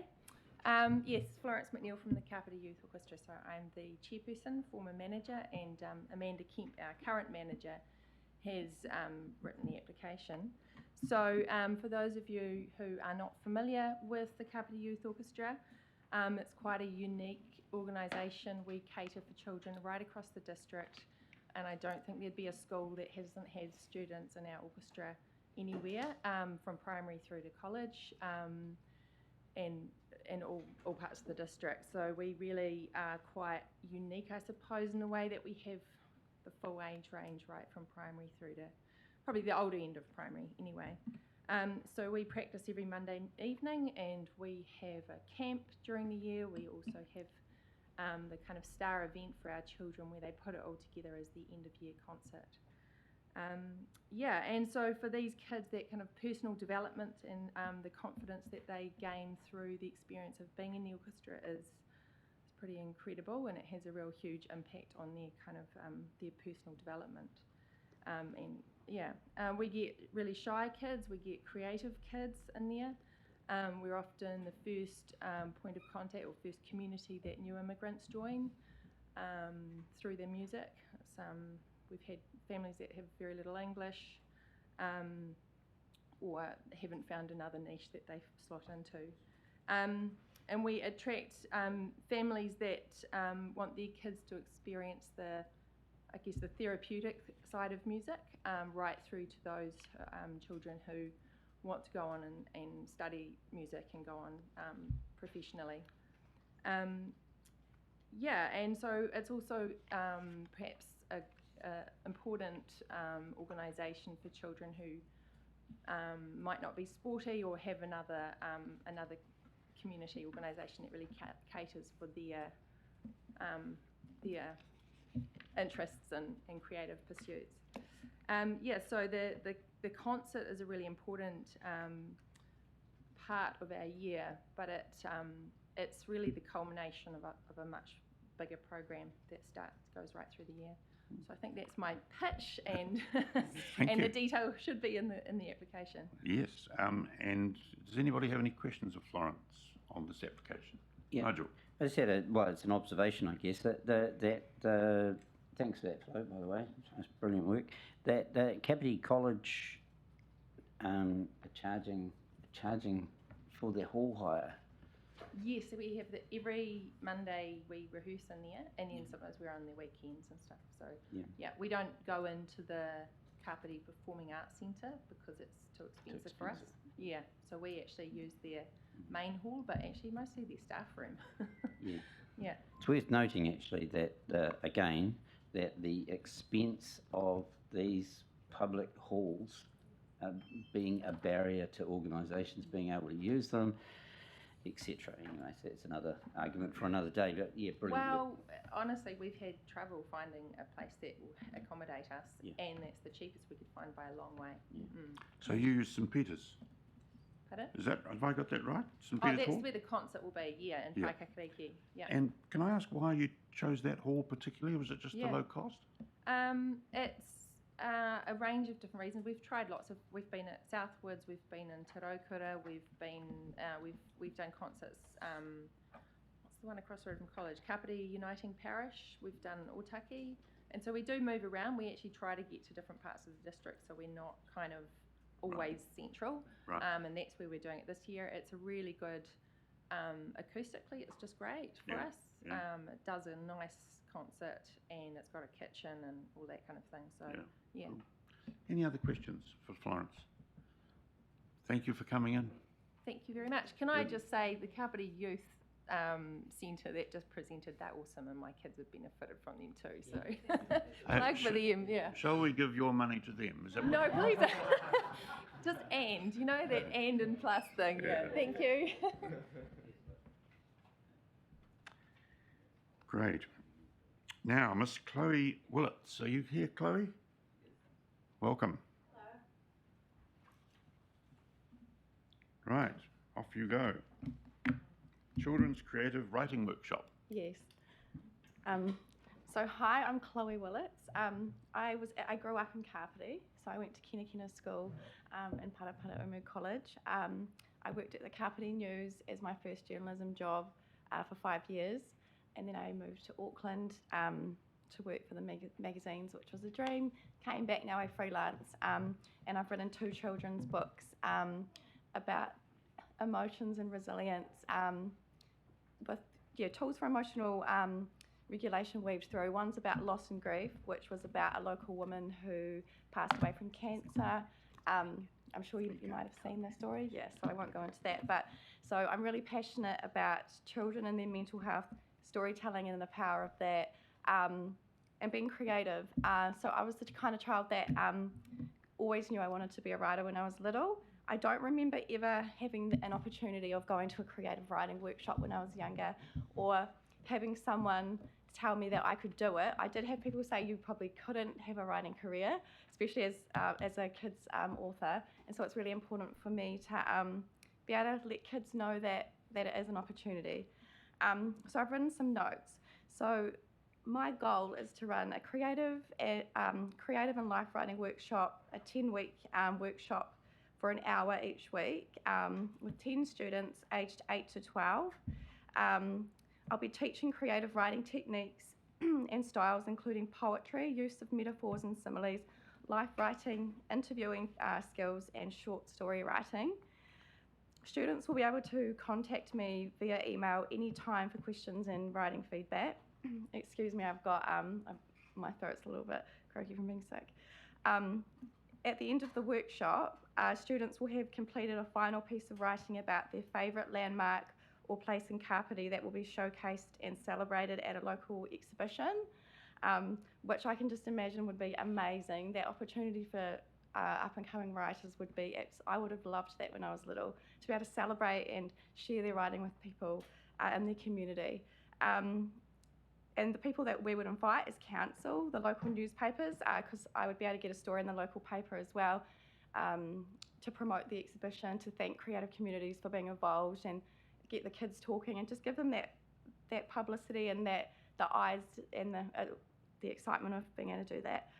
Families of the students, members of the public will be invited to come to the exhibition, and some of the students can read their work, which would be really great for their confidence. But as well as a focus on creative literacy, the workshop will teach journaling and life writing as a means of emotional expression, which is a beneficial and lifelong tool for promoting mental wellness. This helps with the likes of anxiety and depression, which is a theme that ties through my first children's book.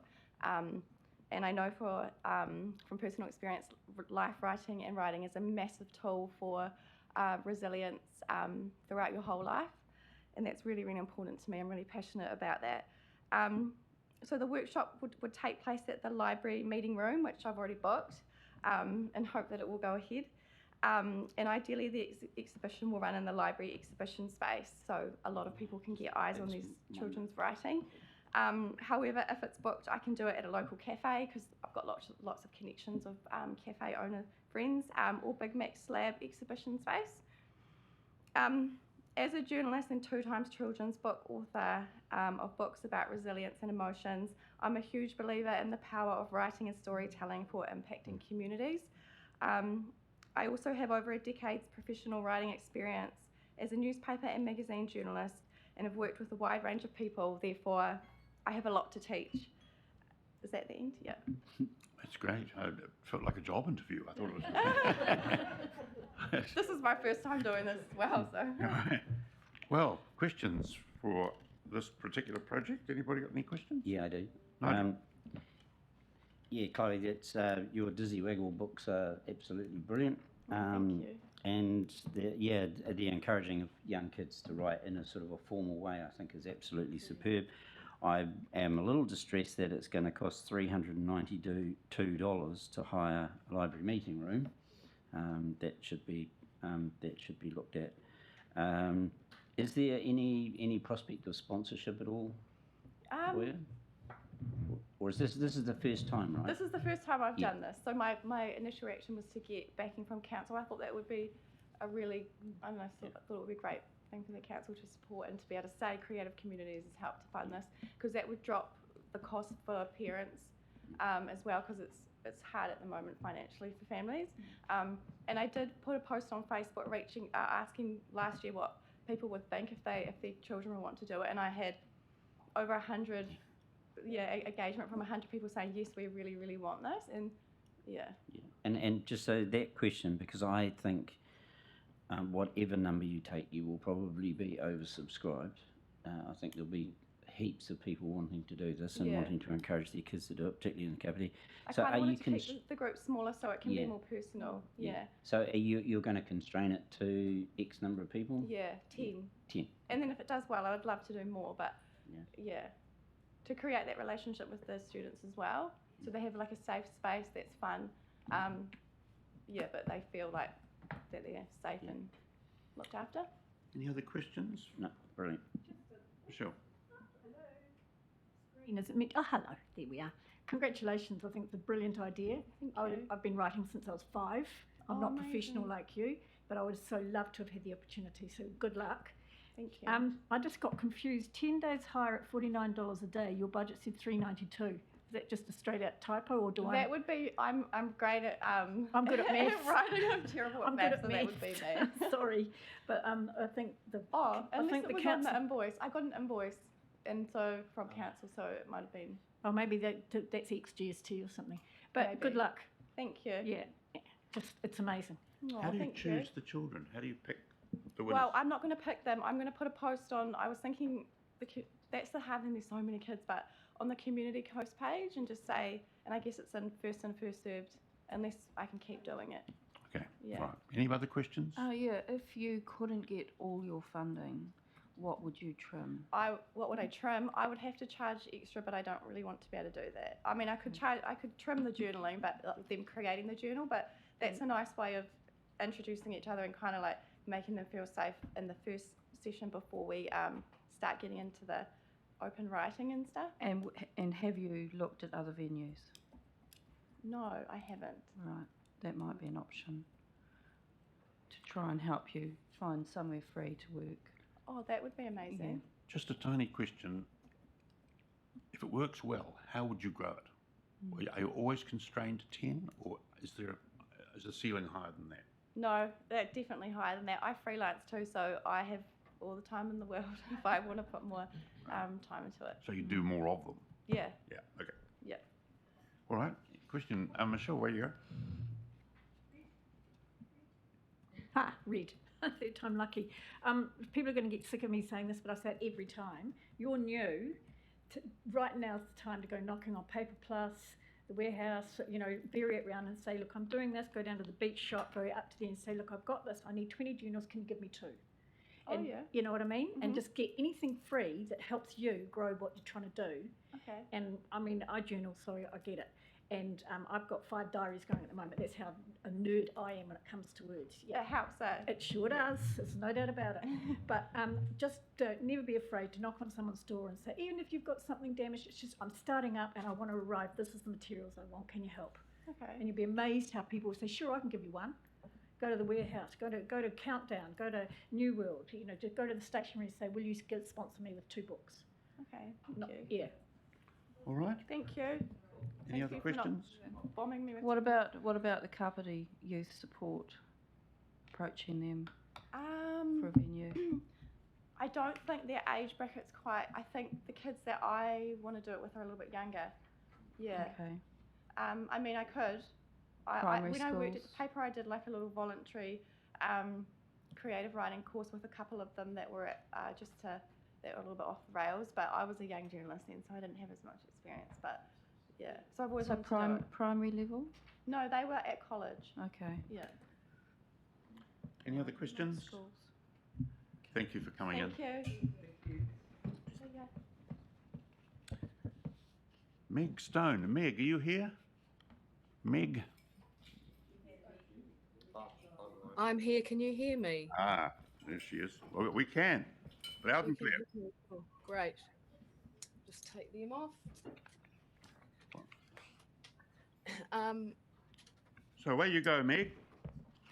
Kia ora. Kia ora koutou. I'm sorry I couldn't be there in person today. I woke up with a sore throat and a sore chest and don't want to pass that on.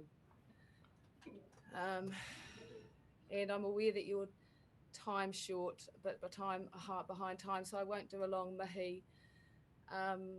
But I'll just start with a little short karakia that I do with the little kids that I work with. Aio ki te rangi, aio ki te whenua, aio ki ngā mea katoa mauri ora. So, basically, the project that I'd like to do arises out of my desire to support te reo rangatira.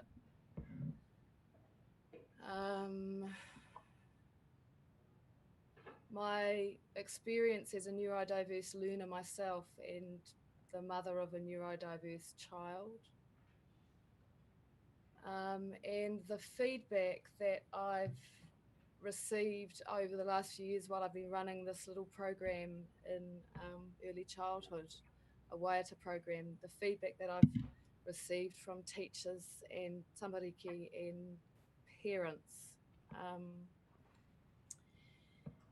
And I've had parents come up to me saying, "Oh, this is my son's favourite thing of the week." And one of the mothers used to come in and do the program with her son because she wanted to learn too. And about a month ago, one of the teachers in the centre came up and said it was her favourite thing of the week. And just last week, I was at the playground with my own daughter, and a wee girl ran up to me saying, "Whaia Meg, whaia Meg," you know, from one of the centres, and followed us around the playground. And her mother came up and said that, you know, her little daughter was teaching them, you know, or trying to teach them the songs at home. So I've had lots of requests, really. Have you got these songs? Can we take them home? And I also am in contact with the homeschool, or a small group of homeschoolers, some with neurodiverse children who don't have access to the reo. And I went, why don't we do a recording project that would tie all of these sort of kaupapa together? So that's where it's come from. I was going to suggest that you all could be learners with me today, but you're all sitting behind desks. So that might be tricky, but I'm just going to get up and sing a couple of the songs for you just to give you the feel, okay? So I've written a stack of songs. I'm a sort of prolific songwriter. I'm a bit wobbly actually because I'm not well, but I'll just do my best. Hopefully you'll get the gist. Meg, can we have one, not two? I'm just worried about time. Sure, okay. Which one shall I choose? I can do this one sitting down actually. In that case. Okay, this is one that a lot of the kids love. This is a bilingual one in te reo and English, and it goes like this. Jeff, show me your happy hands, everybody. Harikoa, happy. Pody, pody, sad. Mataku, frightened. Ruddy, mad. Ho-ha, frustrated. Fuckama, shy. Moke, lonely. Nge, tired. So that's just one, but there's lots, and they vary in difficulty, I guess. Some are very short, some are longer, but I've written them at a second language learner, so they're all about building comfort and with video, with pronunciation, and also building language structure. Quick question, Meg. The performance you just gave shows us that you are very much, and your gestures, part of the message. Yes. When you go into the recording studio, is it just audio or is it film or what? It'll just be audio. It'll just be audio to start with. So we don't see you. No, but me and my kids, when my kids were little, we would travel in the car a lot with another whānau, and we listened to all of the old Hidden Melbourne songs. I don't know whether any of you know them, but they're all just audio, and we just did them repeatedly over and over and over. So they were, and that's the kind of feel I wanted to create. Very simple. Just, I mean, that's why the program's called Waita Mai Whānau. I'm not wanting to create anything flash. I'm wanting to create something that whānau can sing along with. So, but my long-term vision would be to do a video of it with tamariki doing the actions, not me. Nobody wants to look at a 50-year-old Pākehā woman, on a video. But if I could get a whole, whānau feel on film, that would be fabulous. So questions for Meg. Who's there any questions? Yes, I do. Jennifer. Meg, why CDs? You're obviously selling them as well, but what about YouTube? Yeah, we could go down that track, and I guess Spotify. I'm just not very good at that stuff, and I put the application together quite fast. But there are people in the project, or who are, who'd like to be a part of the project, who do have those skills. So we could look at different ways to. I think, just that CDs are sort of kind of slightly outdated now. Yeah. Michelle.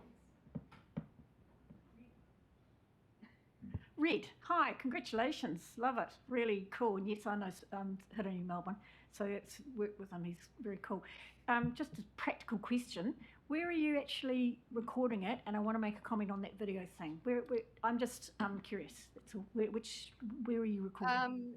I'm trying to Audio Suite in Waikanae with a local studio. Who's the engineer? Ross McDermott. Perfect. Well done. Absolutely perfect. Yeah, he's fabulous. No, you've got the right man. And in terms of what Grant was saying, I actually agree with him. Why don't you just get one of the whānau to video you while you're doing it, and then you start building up your material, because there's definitely a documentary in this down the line. There's no question. There's absolutely, you're incredibly valuable what you're doing. Yeah, well, I also make I mean, they're not professional, but I make documentaries for my family. So I could actually, I've got, you should, a camera, so I could document the whole process myself as we go. Yep, do it. And without question. Yeah. And one last thing about, sorry to interrupt you there, but the CD thing, I kind of disagree slightly. Yes, these people are absolutely right, it has moved on, but musicians are still selling CDs at concerts. So there is still a market, but then the other option is to go USB sticks, which is much more what people tend to do these days. And it's not a big cost. It's just a different, talk to Ross, he'll know. Yeah. And Meg, have you spoken to the Performing Arts Centre? They do have a recording studio in there. They may be interested in you, even as a school project. I haven't actually, but I know Ross, and I think he would be great for this job. Yeah. Just because he also has a whole lot of musicality around. He's not just a technician; he's also a musician. So Yeah. Okay. All right. Any other questions for me? No, thank you. You're the only performer we've had so far who's done something live, even with a cold. even with a cold. Yeah. Thanks again. Okay, thank you. So I can leave now. You can. Okay. Or Thanks stay there if you live there, Kelly. perhaps. Well, I am, yeah. Yeah. Kia ora koutou, thank you. Bye now. Right. We come to the shed project. Joe Pico. Are you here, Joe? Sorry to keep you waiting, everybody. We're trying to give a fair amount of time to everybody, but we are providing entertainment too. That's very fond of the entertainment. Thank you very much for having us today. So my name is Joe Pico. I'm from the Shed Project Kapiti. We have been around, we first opened in 2014, and since then we've grown from strength to strength. So today we have come here to apply for some funding for a project that we have in Otago with the youth that we work with at the colleges. We wanted to create an art project where we would use our art therapy and our very skilled tutors to help them develop and create and bring about their well-being. And at the end of it, we will exhibit their artwork at the Arts Trail. We have last October created our own art gallery at the Shed Project in Paraparaumu. So we are very keen to extend the range of our disabled people participating in the art and having access to an exhibition space and being recognized as an artist and also promote their inclusion throughout the community. great. Look, questions for Joe. Anybody? Yep. Nigel. Thanks, Joe. I'm a regular purchaser of art from the Shed Project, I have to say. I think some great stuff comes out of there. Because we asked this question earlier, does the Shed Project get a commission on any of the We art do. We have a do. very different philosophy to KYS, simply because, a lot of our work is about inclusion and normalizing our people in the disability sector. And no one, hardly, maybe some of the youth, but in general, everybody has to pay for themselves in some way or another. And we believe that, our disabled people are no different than anybody else. Mm-hmm. And we go a step further. I mean, with different projects, not with the art sale. With the art sale, what will happen is that we will provide them with the materials, etc. And we will, because we want to be able to be self-sustainable as well, so we will take our cost out, and then whatever profit that is made will go back to the artist. But yes, so we do believe that to be an active member of our community, they need to participate into everything. Yeah. Brilliant. Yep, cool. Any other questions for Joe? No? Oh, that was easy. Oh, hang on. Sorry. No? Hang on. Yeah. Jennifer. Whereabouts are you going to exhibit in Otago? We will exhibit in our art gallery, which is at Paraparaumu. Okay. Yeah. And I see you're renting or you're using space at the Murray Racecourse? Yes. Yeah. Is that inside the grandstand or? It's actually underneath the grandstand. Right. Yeah. Okay. Yeah.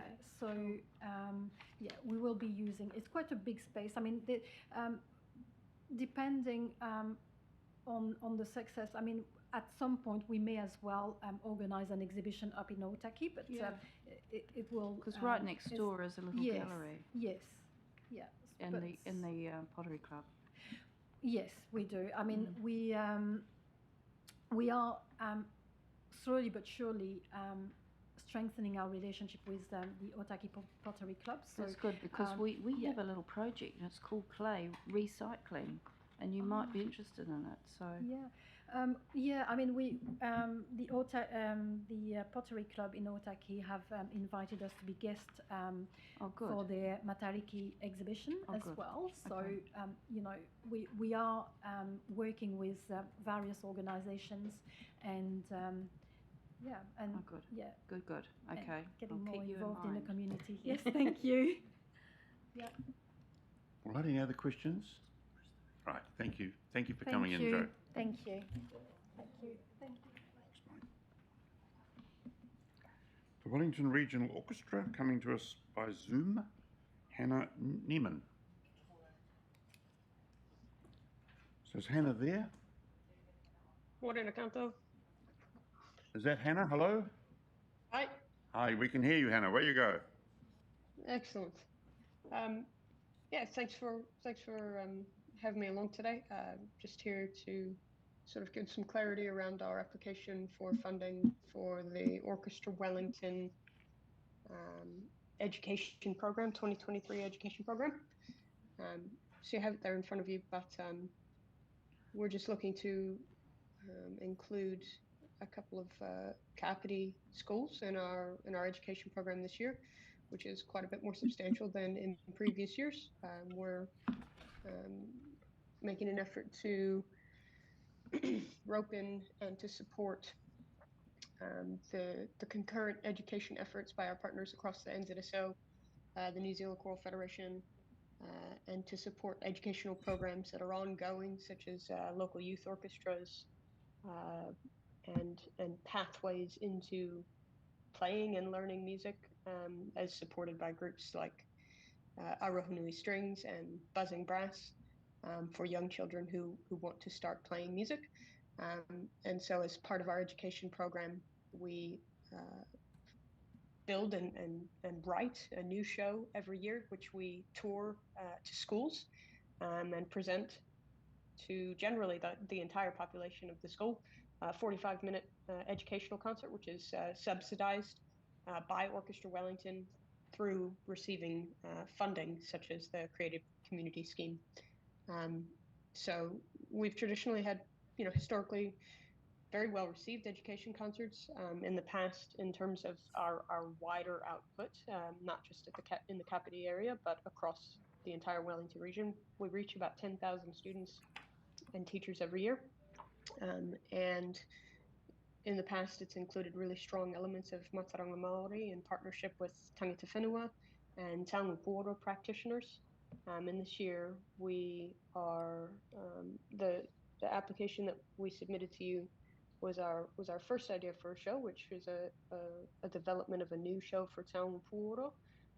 But there's recently been a ruling by the governing body of Taonga Pōoro practitioners, known as Hau Manu, that Taonga Pōoro practitioners are only allowed to practice for educational purposes in the region which they whakapapa to. So we're working with NZSO to figure out what it looks like in terms of a future partnership, working with Taonga Pōoro practitioners who whakapapa to an iwi here in the Wellington region. But at this stage, we have gone in a similar direction, supporting Mataranga Māori with the idea that we work together as orchestral musicians in sort of this shared waka approach. Everyone has their job, everyone has a responsibility to make sure that the music comes off well, and we're all working together as a team. And so through the presentation of some of this stuff to schools, we're highlighting a lot of those transferable skills that we all know that music has the ability to impart to students of music. So that's sort of the direction we're going in this year. Great. And we're asking for funding from the Creative Community Scheme so that we can come and visit some schools out in the Kapiti Coast. Thanks, Hannah. Any questions for Hannah? Michelle. Hi, I'm absolutely shocked what you just said about the Kuawa, etc. That's what I understand is only supposed to become regional. I don't understand that. I've been playing since 1979 and I've played all over New Zealand and recorded. It's gone all around the world, so I don't understand that, so please fight hard for that. You can't have separatism for me in when it comes to instruments. I think your project's amazing, but I am a little bit confused, please. You're asking for $2,000. What does that actually go towards specifically? Because it's quite a clear budget. You've really outlined your figures, but I don't quite understand the 2,000. Sure. So we're going to use the $2,000 specifically in this project to pay the fee for Thomas Goss, who's our in-house educational composer. He's the very short, very brief process that we go through in the show is just yesterday I sat down with the consultant that we'd like to bring on board in the Mataranga Maori space to help us craft the show. In partnership with David Armstrong, who's going to write the script. He was our script writer for our 2019 show, Ngā Tūtaki Tanga Tuatahi, first meetings that we delivered to 53 schools across the Wellington region, and was really well received. So he's going to work with our consultant in the Mataranga Maori space to make sure that we're considering all the pertinent regional aspects of a show. Around a shared waka, and then Thomas Goss will come in on top of that and write the musical elements that sort of bring the show to life. So we're going to use the $2,000 specifically for Thomas's fee. Good answer, thank you. Any further questions for Hannah? Hannah, in your list of schools in the Kapiti district, you haven't mentioned Otaki. Was there a reason for that particularly? Not particularly. We just we've been to a number of schools in the Kapiti region in the past, and we try to prioritize what we have traditionally referred to as low decile schools, because quite often they don't have the opportunity or the funding to engage with projects such as these. But we also try to rotate through schools. So I think we visited Otaki School in 2019 as a part of our run of 53 schools where we delivered Ngā Tūtaki Tanga Tuatahi, and more than happy to add that school to our list if you guys think that would be a good school to focus on based on the population of the school. And well, I only ask because you have in your document, you have specifically said your commitment to honouring the treaty and the connection and kaupapa. You've developed this idea of a close connection with Māori, and in the Kapiti district, I guess it could be argued that Otaki would be the most represented with Māori in our... That's great insight. I really appreciate that. I will add them to our list. Great. Any other questions for him? Sorry, I kind of just want to say exactly what Grant just said, except I've attended both Otaki College and Kapiti College. And I can kind of confirm that Otaki College not only represents much more Māori in people and also just culture, but is quite low decile compared to Kapiti College, and from what I gather, Paraparaumu College, which has a lot of privilege. So just when looking at that, yeah. Thank you. Great. No, I really appreciate that. And part of this, from our perspective, and I sort of ran this past our consultant yesterday, is of course not just to bring this knowledge and this kaupapa to people who have potentially grown up with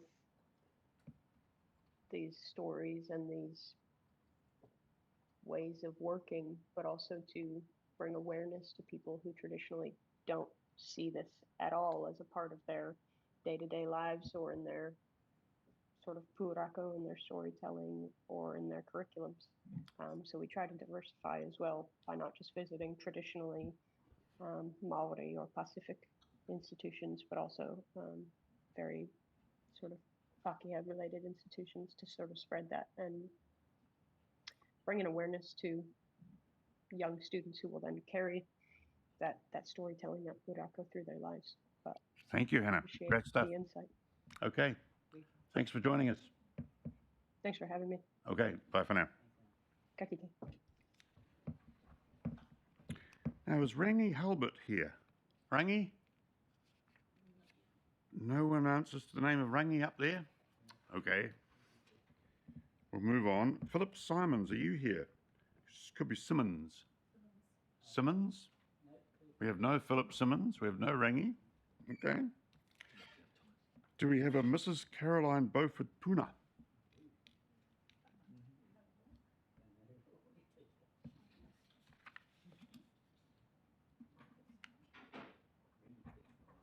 Do you think we lost them because we're running late? Or? No. So can we call you Caroline? Would that be all right? Absolutely.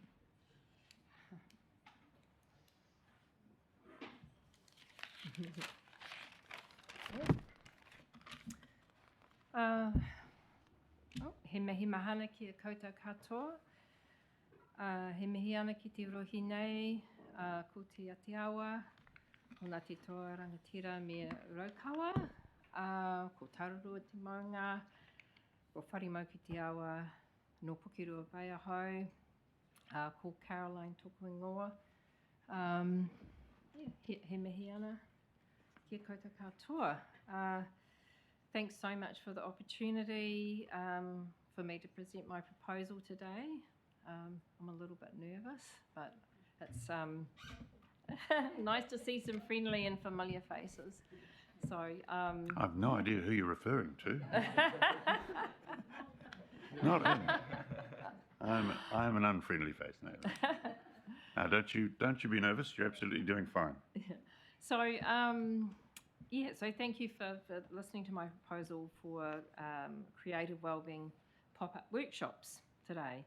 So I come from a teaching background, taught at Kapiti College for 20 years, and I also taught at Otaki College last year, creative technology, which was actually woodwork.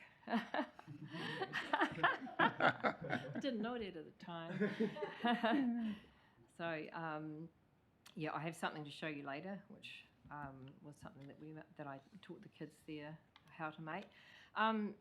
This gave me a wide range of experience and expertise around teaching a diverse range of needs. So one of my roles was to teach children with neurodiverse brains, and also to navigate the huge waves of anxiety that seem to be sweeping across our local kura at the time of COVID. You know, unforeseen before COVID times, anxiety seemed to be a big one. And as we all know, we have a lot of people slipping through the gaps and staying home from school, and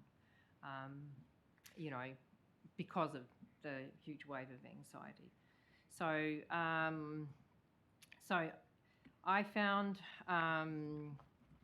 ways to navigate that through the art of mindful drawing techniques, which gave a whole toolbox of some of our students, and not just students, adults as well, a method to help self-calm and sort of navigate anxiety through mindful drawing techniques. So these methods I found were really effective, and I sort of discovered them while teaching a neurodiverse girl who managed to calm herself by doing lots of tiny little drawing patterns. So part of the techniques that I use are centangle animals, and also some other types of techniques which just sort of calm the mind. There's a whole range of them. I won't go into them all, but yeah, things like mandalas and so I found these really effective, and while I was teaching at Otaki College, I realised there was a lot of very up energy. So one of the things I did, I thought, oh my goodness, I'm teaching woodwork. I don't even know how to use a saw. But one of this is an example of one of the types of things that I got the kids to make, which is actually a centangle animal jigsaw puzzle. So they started off with their mindful drawing of an animal. I gave them a whole range of patterns, and then we went into the actual practical side of the woodworking side, which was not so mindful, but still a lot of fun with techniques. So So I've moved on from teaching at colleges now, but I have a real desire to be working in the community with people, especially suffering anxiety. So what I propose to do is connect up with different community groups. I've already talked with Ara Kuruwai, Te Ara Kuruwai, and set up a meeting, and I would like to propose free workshops for a range of different organisations. So basically I have a kit and I'll travel around to the different organisations to do that, but I can also do them from my home as well. In addition to some of these mindfulness techniques, I've been doing some collaboration with teaching sort of animal therapy, equine therapy. I've been working with a mental health specialist and an equine specialist, and also, you know, collaborating in terms of having the workshops for abuse survivors. We did one for abuse survivors where in the morning they worked with the animals and the horses, and in the afternoon they got to paint, and that was very, very transformative in terms of the well-being of there was actually a group of women came in pretty sort of sad and very, very heavy, you know, a lot of weight on their shoulders, and they left really happy. So you know, the goal is to actually give people tools to take away with them, not to depend on us to hold them up, but give them tools to hold them up themselves. So so that's it in a nutshell. But yeah, after hearing all of the other you know, people that I can possibly connect and work with, I know that that's something I would really, really like to do, just offer my services, and I want it to be free. I want to be able to feed people. I think that's a really important part of the kaupapa for me. Workshop that I had at home was all about people connecting in the community. You know, as well as the well-being and calm, also connecting with others that, you know, may be feeling that you know, anxiety, whatever, and to feed them as well. So, Caroline, you come across as a treasure, I think, a wonderful resource. Oh, so thank you. Quite extraordinary. But I should be asking, have you got any questions for Caroline? Hi, Michelle here. Being incredibly nosy, who's your equine specialist? Is it Jeff? No, it is Kelly Henry from Waikawa Beach. Fantastic. Yes, Cute. yeah. And Anna Royal is the mental health specialist. I'll probably further add that last year I also organised a group from Otaki College of severely traumatised kids through the suicide. There was quite a lot of kids affected. And basically all year we took rolling groups to do equine therapy. But on top of that, I also took them to my lifestyle property where I rescue animals. Oh, nice. I've got 5 horses, 8 chickens, a dog, a cat, all rescue that have just come into my hands, and I teach. And part of the session was for them to do therapy, but also part of it was to learn practical techniques around whangai, kararehi, animals, you know, looking after animals, in terms of feeding them, collecting eggs, teaching them how to cook with the eggs that they just collected, and they absolutely loved it. Brilliant. Absolutely, that was also very transformational for some of the kids that we've worked with at Otaki as well. So that's something separate, but it's also my desire to collaborate.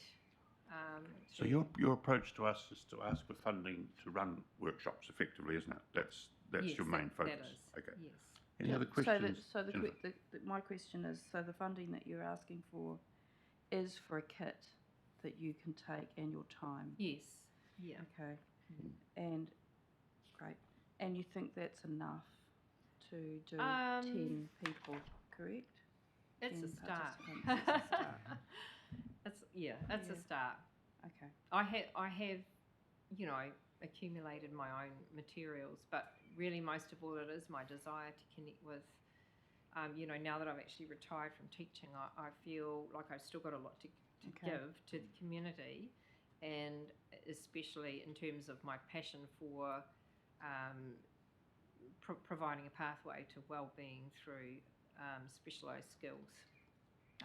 And the tutoring fees, you haven't specified time or anything like that? No, I haven't. Yeah, I'm more interested in feeding and feeding people, because I also think that's Not just it's with a food, cultural. I I'm presume. from a bicultural family as well, and I also spent a year at the Wānanga. Actually, this is my 3rd year, because I've been doing weaving workshops as well, and hiki reo, total immersion. So I also feel like it's a part of, to add that sort of cultural side. It's really important to feed people to make everything noa, if you know what I mean. I don't know. Just to kind of nurture them, mind, body, soul, in terms of going away feeling full as well. How long would those classes be? Usually about 3 to 4 hours. Yeah, say from 9 till 12, and then have a feed after that. Yeah, and I have been running them at my home, but I just sort of feel it'd be nice to not charge, Yeah. And you haven't included a venue fee or anything, so presumably not at this you're going stage. to Because it would be a pop-up. That's why I've been trying to negotiate meetings with various organisations to just, see if I can, pop up, Slot have my into kit them. taken, go in. And not be charged for doing it in the venue. Just see if they could waive that. So. I'm just listening to you, and I understand your applications for your own workshops. If I were the principal of a college, I'd grab you with both hands. And if I was running Kapiti Youth Support, I would grab you with both hands. I think that I could, if you'll allow me to suggest, yes. I think that your skills would be very attractive to a lot of organisations who could look after the hassles of finding the kids and finding the money and doing all those things. And I know the word consultant sounds awful in this context, but that's actually, I think, where your great value lies, if you'll allow me to say so. Thank you. Thank you. And I do believe, this has been really inspiring, because I've met, we had a wee chat, and I know Matt from college, he was in my classroom a lot. I know, we pay those people to sit there. Just seeing those faces. Yes. And, just realising that, there is a skill to be had around the place. So, I have a whole list of people I'm working through and emailing and talking to at the moment. Good. So, all right. Thank you very much. Thank you very much. Good. It's lovely to talk to you. Now, the next one is the Kapiti Arts Studio. Sarah Shaw. Is Sarah here? Thank you.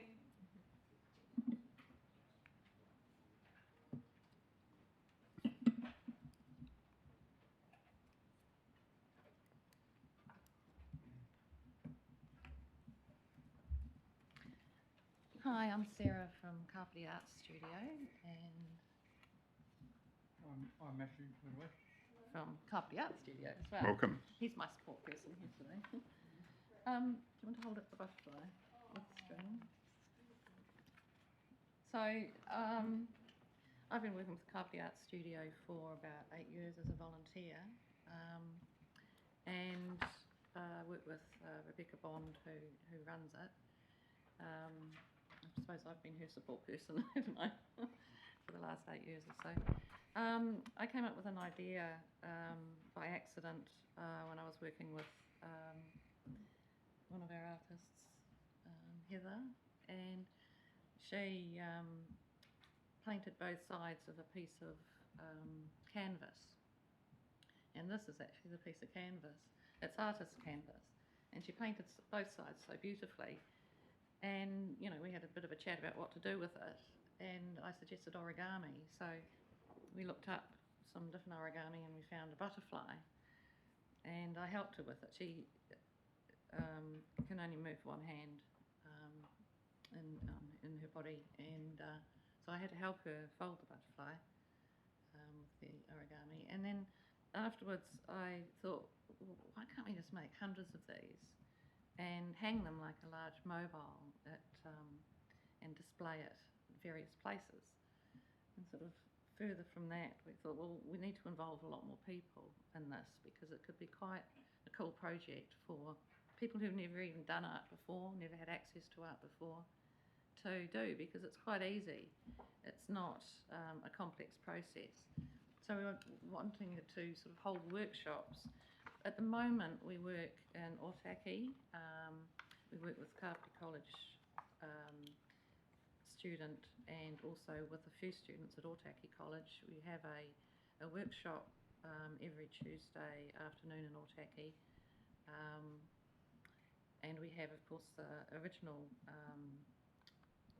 Thursday morning studio, which is running at the moment. That's why Matthew's here, because he came with me.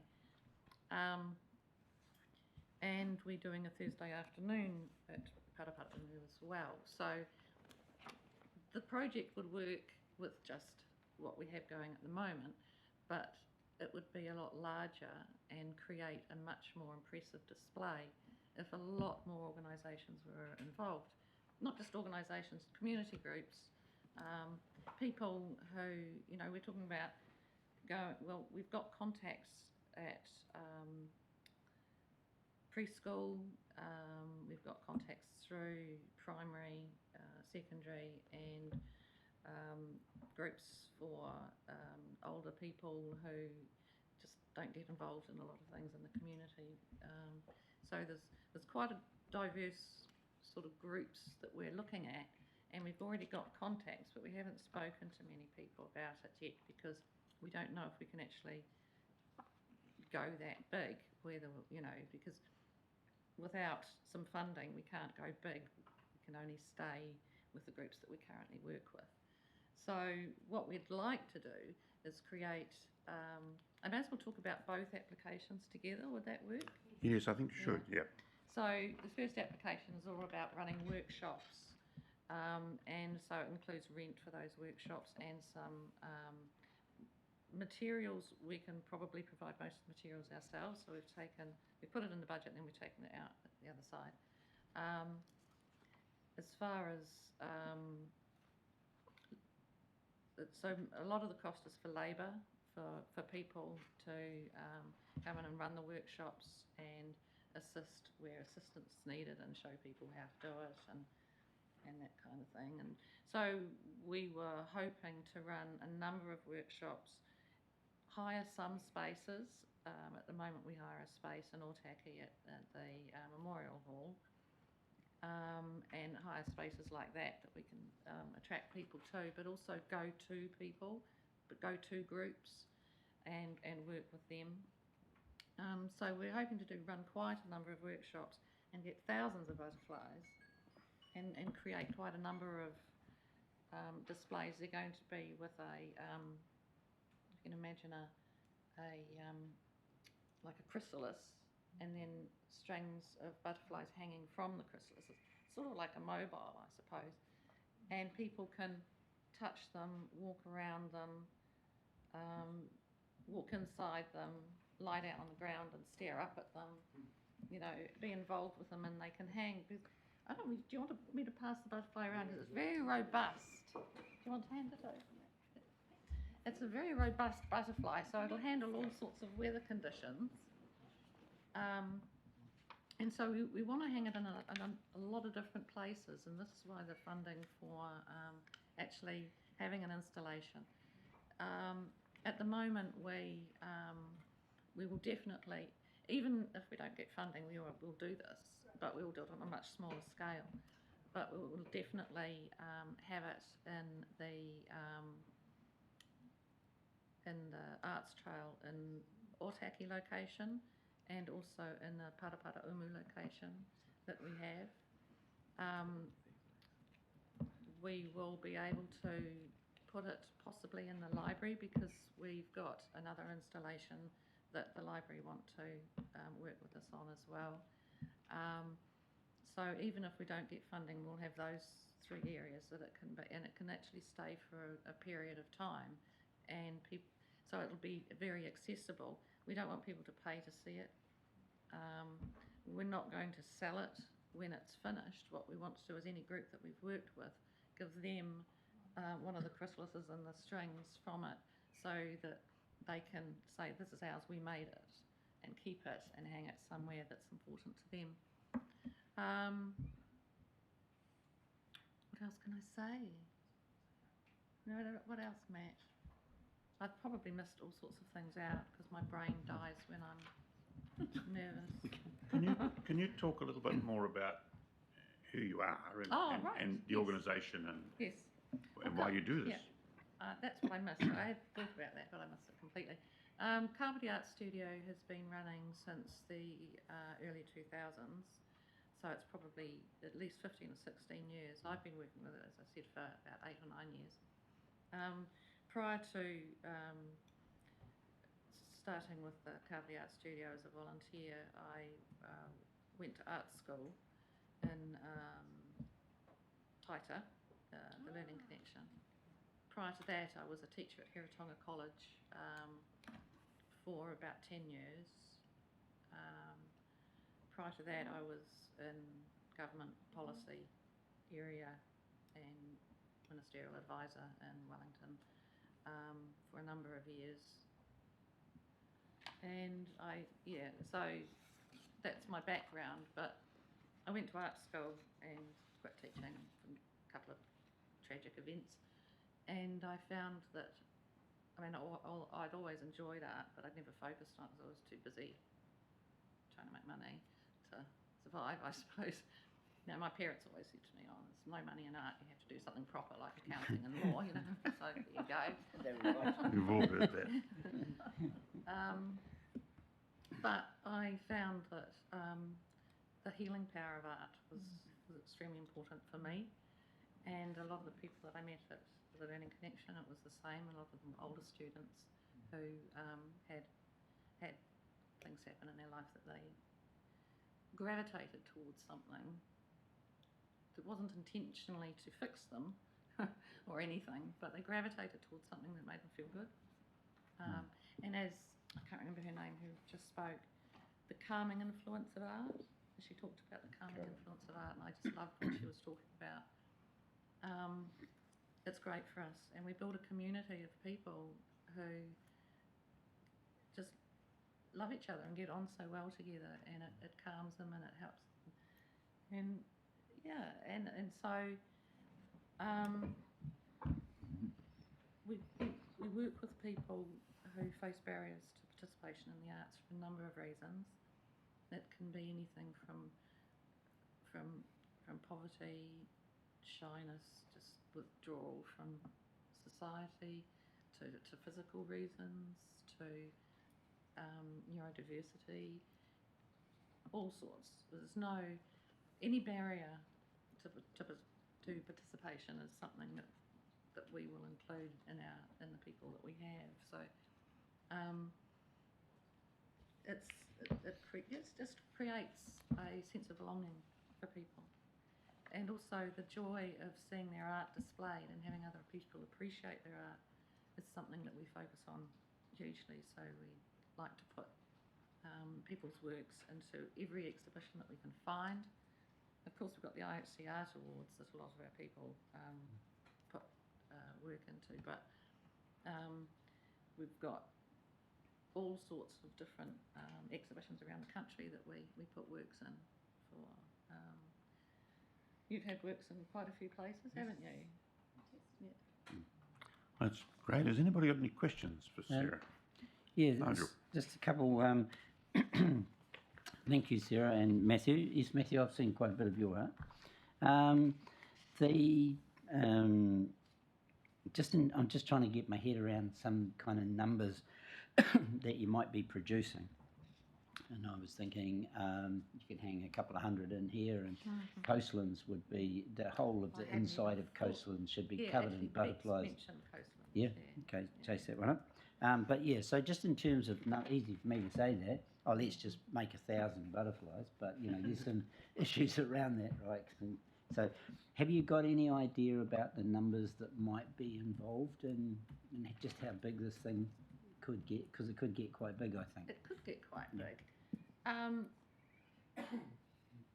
At the moment, the number of people that are at Kapiti Art Studio, we could create hundreds, definitely, in just a short time, because they don't take terribly long to make. So if it was just us with no extra people, it would be hundreds. It would probably be one large installation. But if we can work with other people, it would be over 1,000 butterflies and possibly have 2 or 3 installations.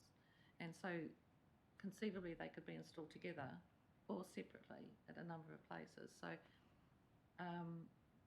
it could be, I suppose, the time that people will have to be able to see it could be huge. So we don't just have to install it one place one time. We can install it many places, many times, and for long periods of time. What's the cocoon made out of, the other structure? Do you know that yet, or is that still?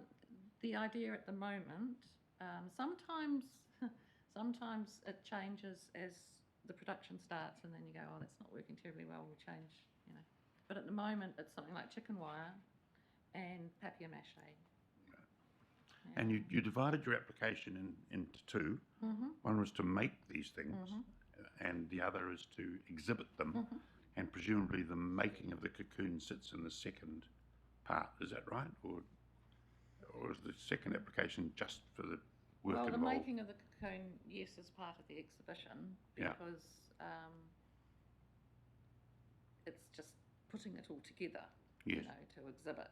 Yes. And it's scalable, so if you had less money, you could do fewer butterflies, but you'd still do the total concept. You Oh, the wouldn't. concept, regardless, Yeah. the concept Okay. will occur. Yeah. We will do it, Yeah.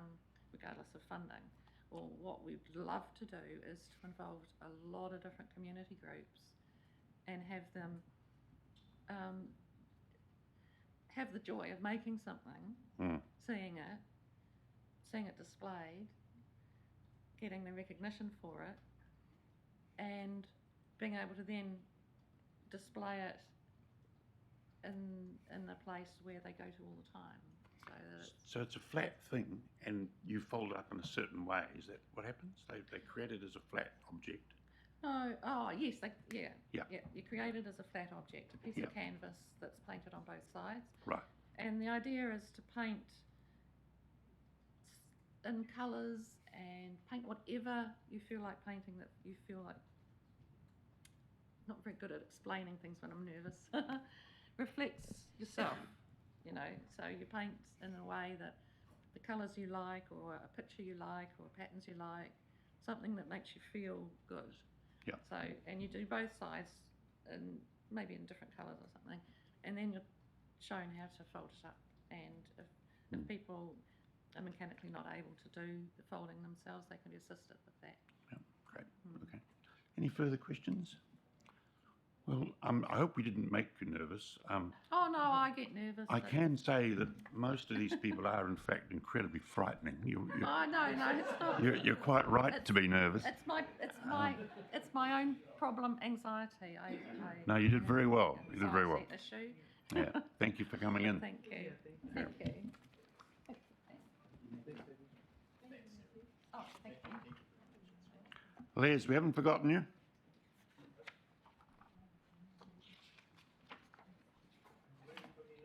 We are. Come on down.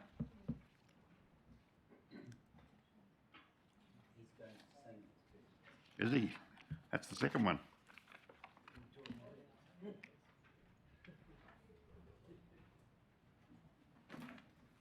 This is Les Church from the Kapiti Chorale. Thank you for this opportunity to address your committee. I brought some copies. I've got 8 copies here of statement about what the chorale is about, to give you an idea. I'm the current president. We do 3 concerts a year. We've got one this Saturday. It was to be Sunday, but we had to change it because of the King's coronation. But that'll be at St Paul's Church in Kapiti Road, where we practice and where we normally have our concerts. But this being our 40th year, and we've got this ambitious program of doing a world premiere of a modern oratorio in 3 acts, based loosely around historical events of 2 women from Britain who were in straitened circumstances and found themselves dressing as men and passing themselves off as pirates. And there is a historical basis to that. So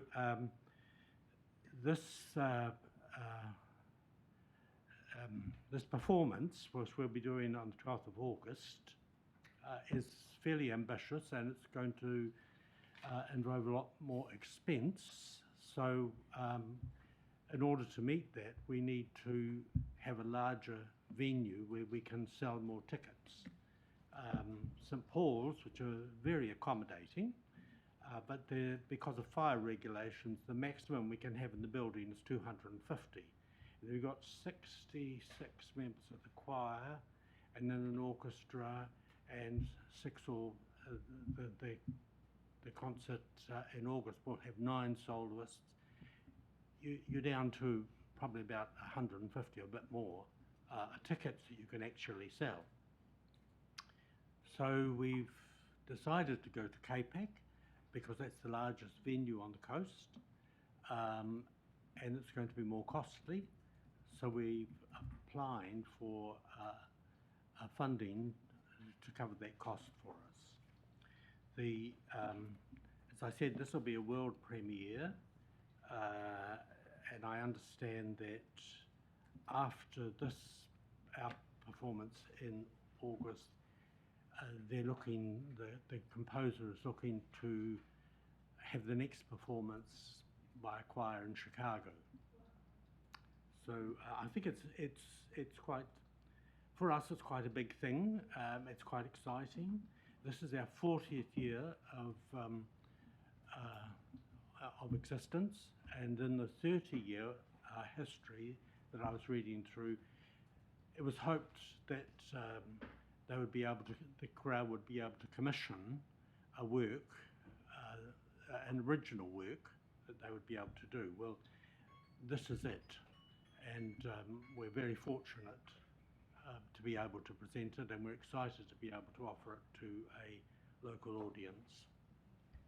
If you are oversubscribed in audience terms, I think the Performing Arts Centre's 324, if memory serves correct. Could you do a matinee and an evening before? Can you go again, or 317, I think, is the total capacity? The total capacity, including the orchestral pit. Right. But then we've got to take out, because there's 12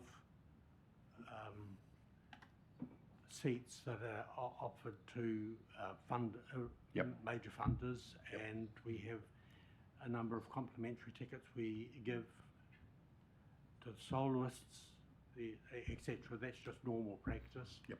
We're back to about 285. Okay. We have in the past done 2 performances, but it's very difficult to manage that, and we're not proposing to do 2 performances of this one. Questions for Les? Excuse me.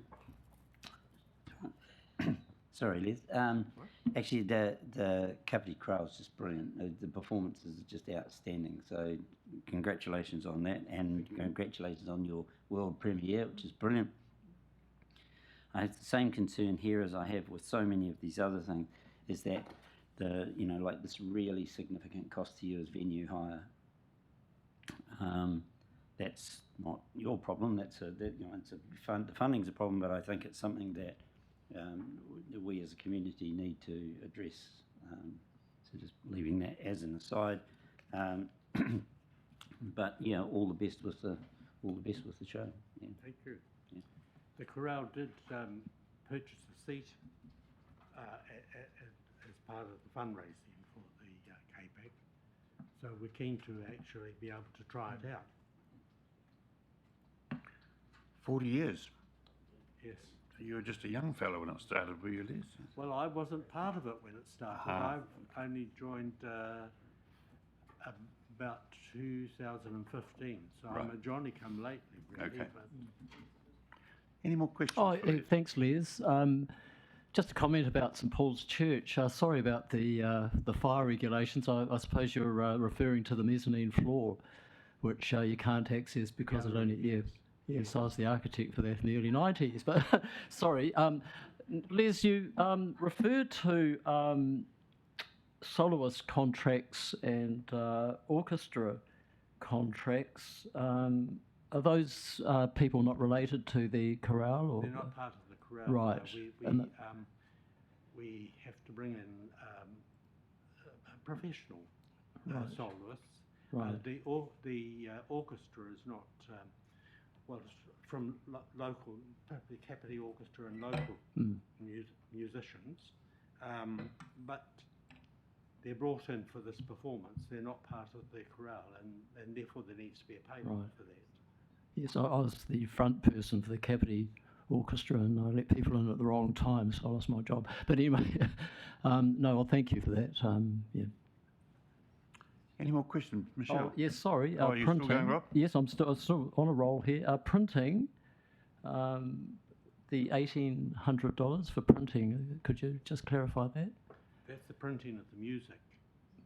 Oh, you hire the music. We can't hire the music in this No. case. We've had the original score, and we've had to have that printed. For the singers. I mean, it's they're booklets, and that's more expensive than what we normally do. Okay. We would normally hire music through National Library.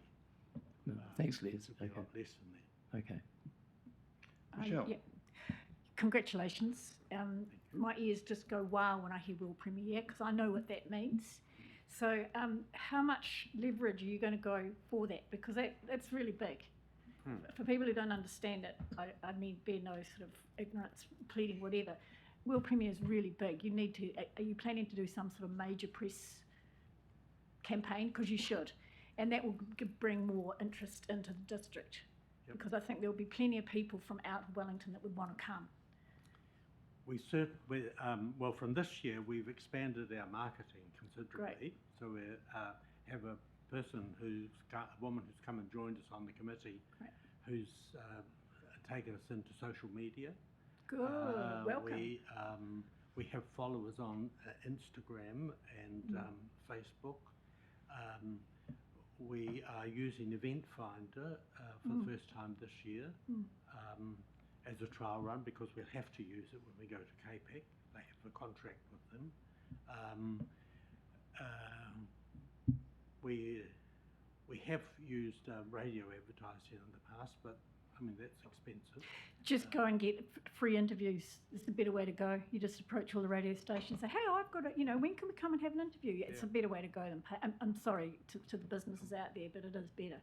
I actually think your budget's really realistic. But, I mean, I understand I'm a musician, so I get it. And it's a shame about the printing of the music costs, but it's a job that has to be done properly, so it does cost money. Yes, and because it's a world premiere, Exactly.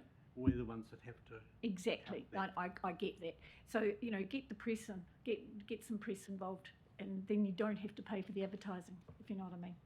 So, articles, just TV, get them in, build up a campaign where you have somebody goes down to Beach FM and the following week somebody else goes down, get that story going because it's amazing. I don't know the composer, I'm not sort of on the bandwagon at all, but it's pretty big. Robert Hanson came out to New Zealand probably about 2016 when we did a performance which was the New Zealand premiere of his work, Hiawatha. It's the second musical performance of the Hiawatha story, and this was the first one that actually had the support of the local Indigenous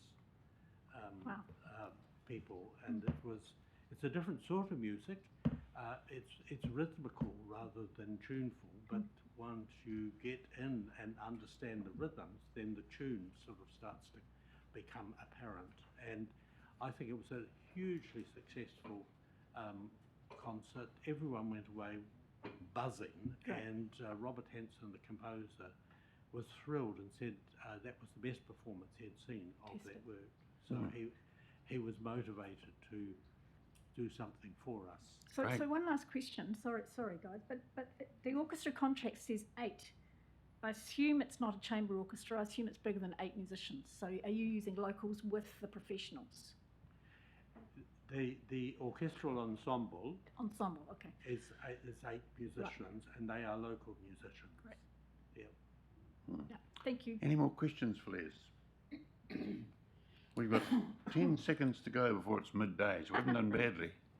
Thank you for coming in, Les, and sorry about the long wait. The previous applicant had actually 2 applications in front of us, which is why she had that amount of time. But thank you for coming in. I understand that. Thank you. Thank you for your time. Good luck. Thank you. So I think at this stage we can just pause the meeting.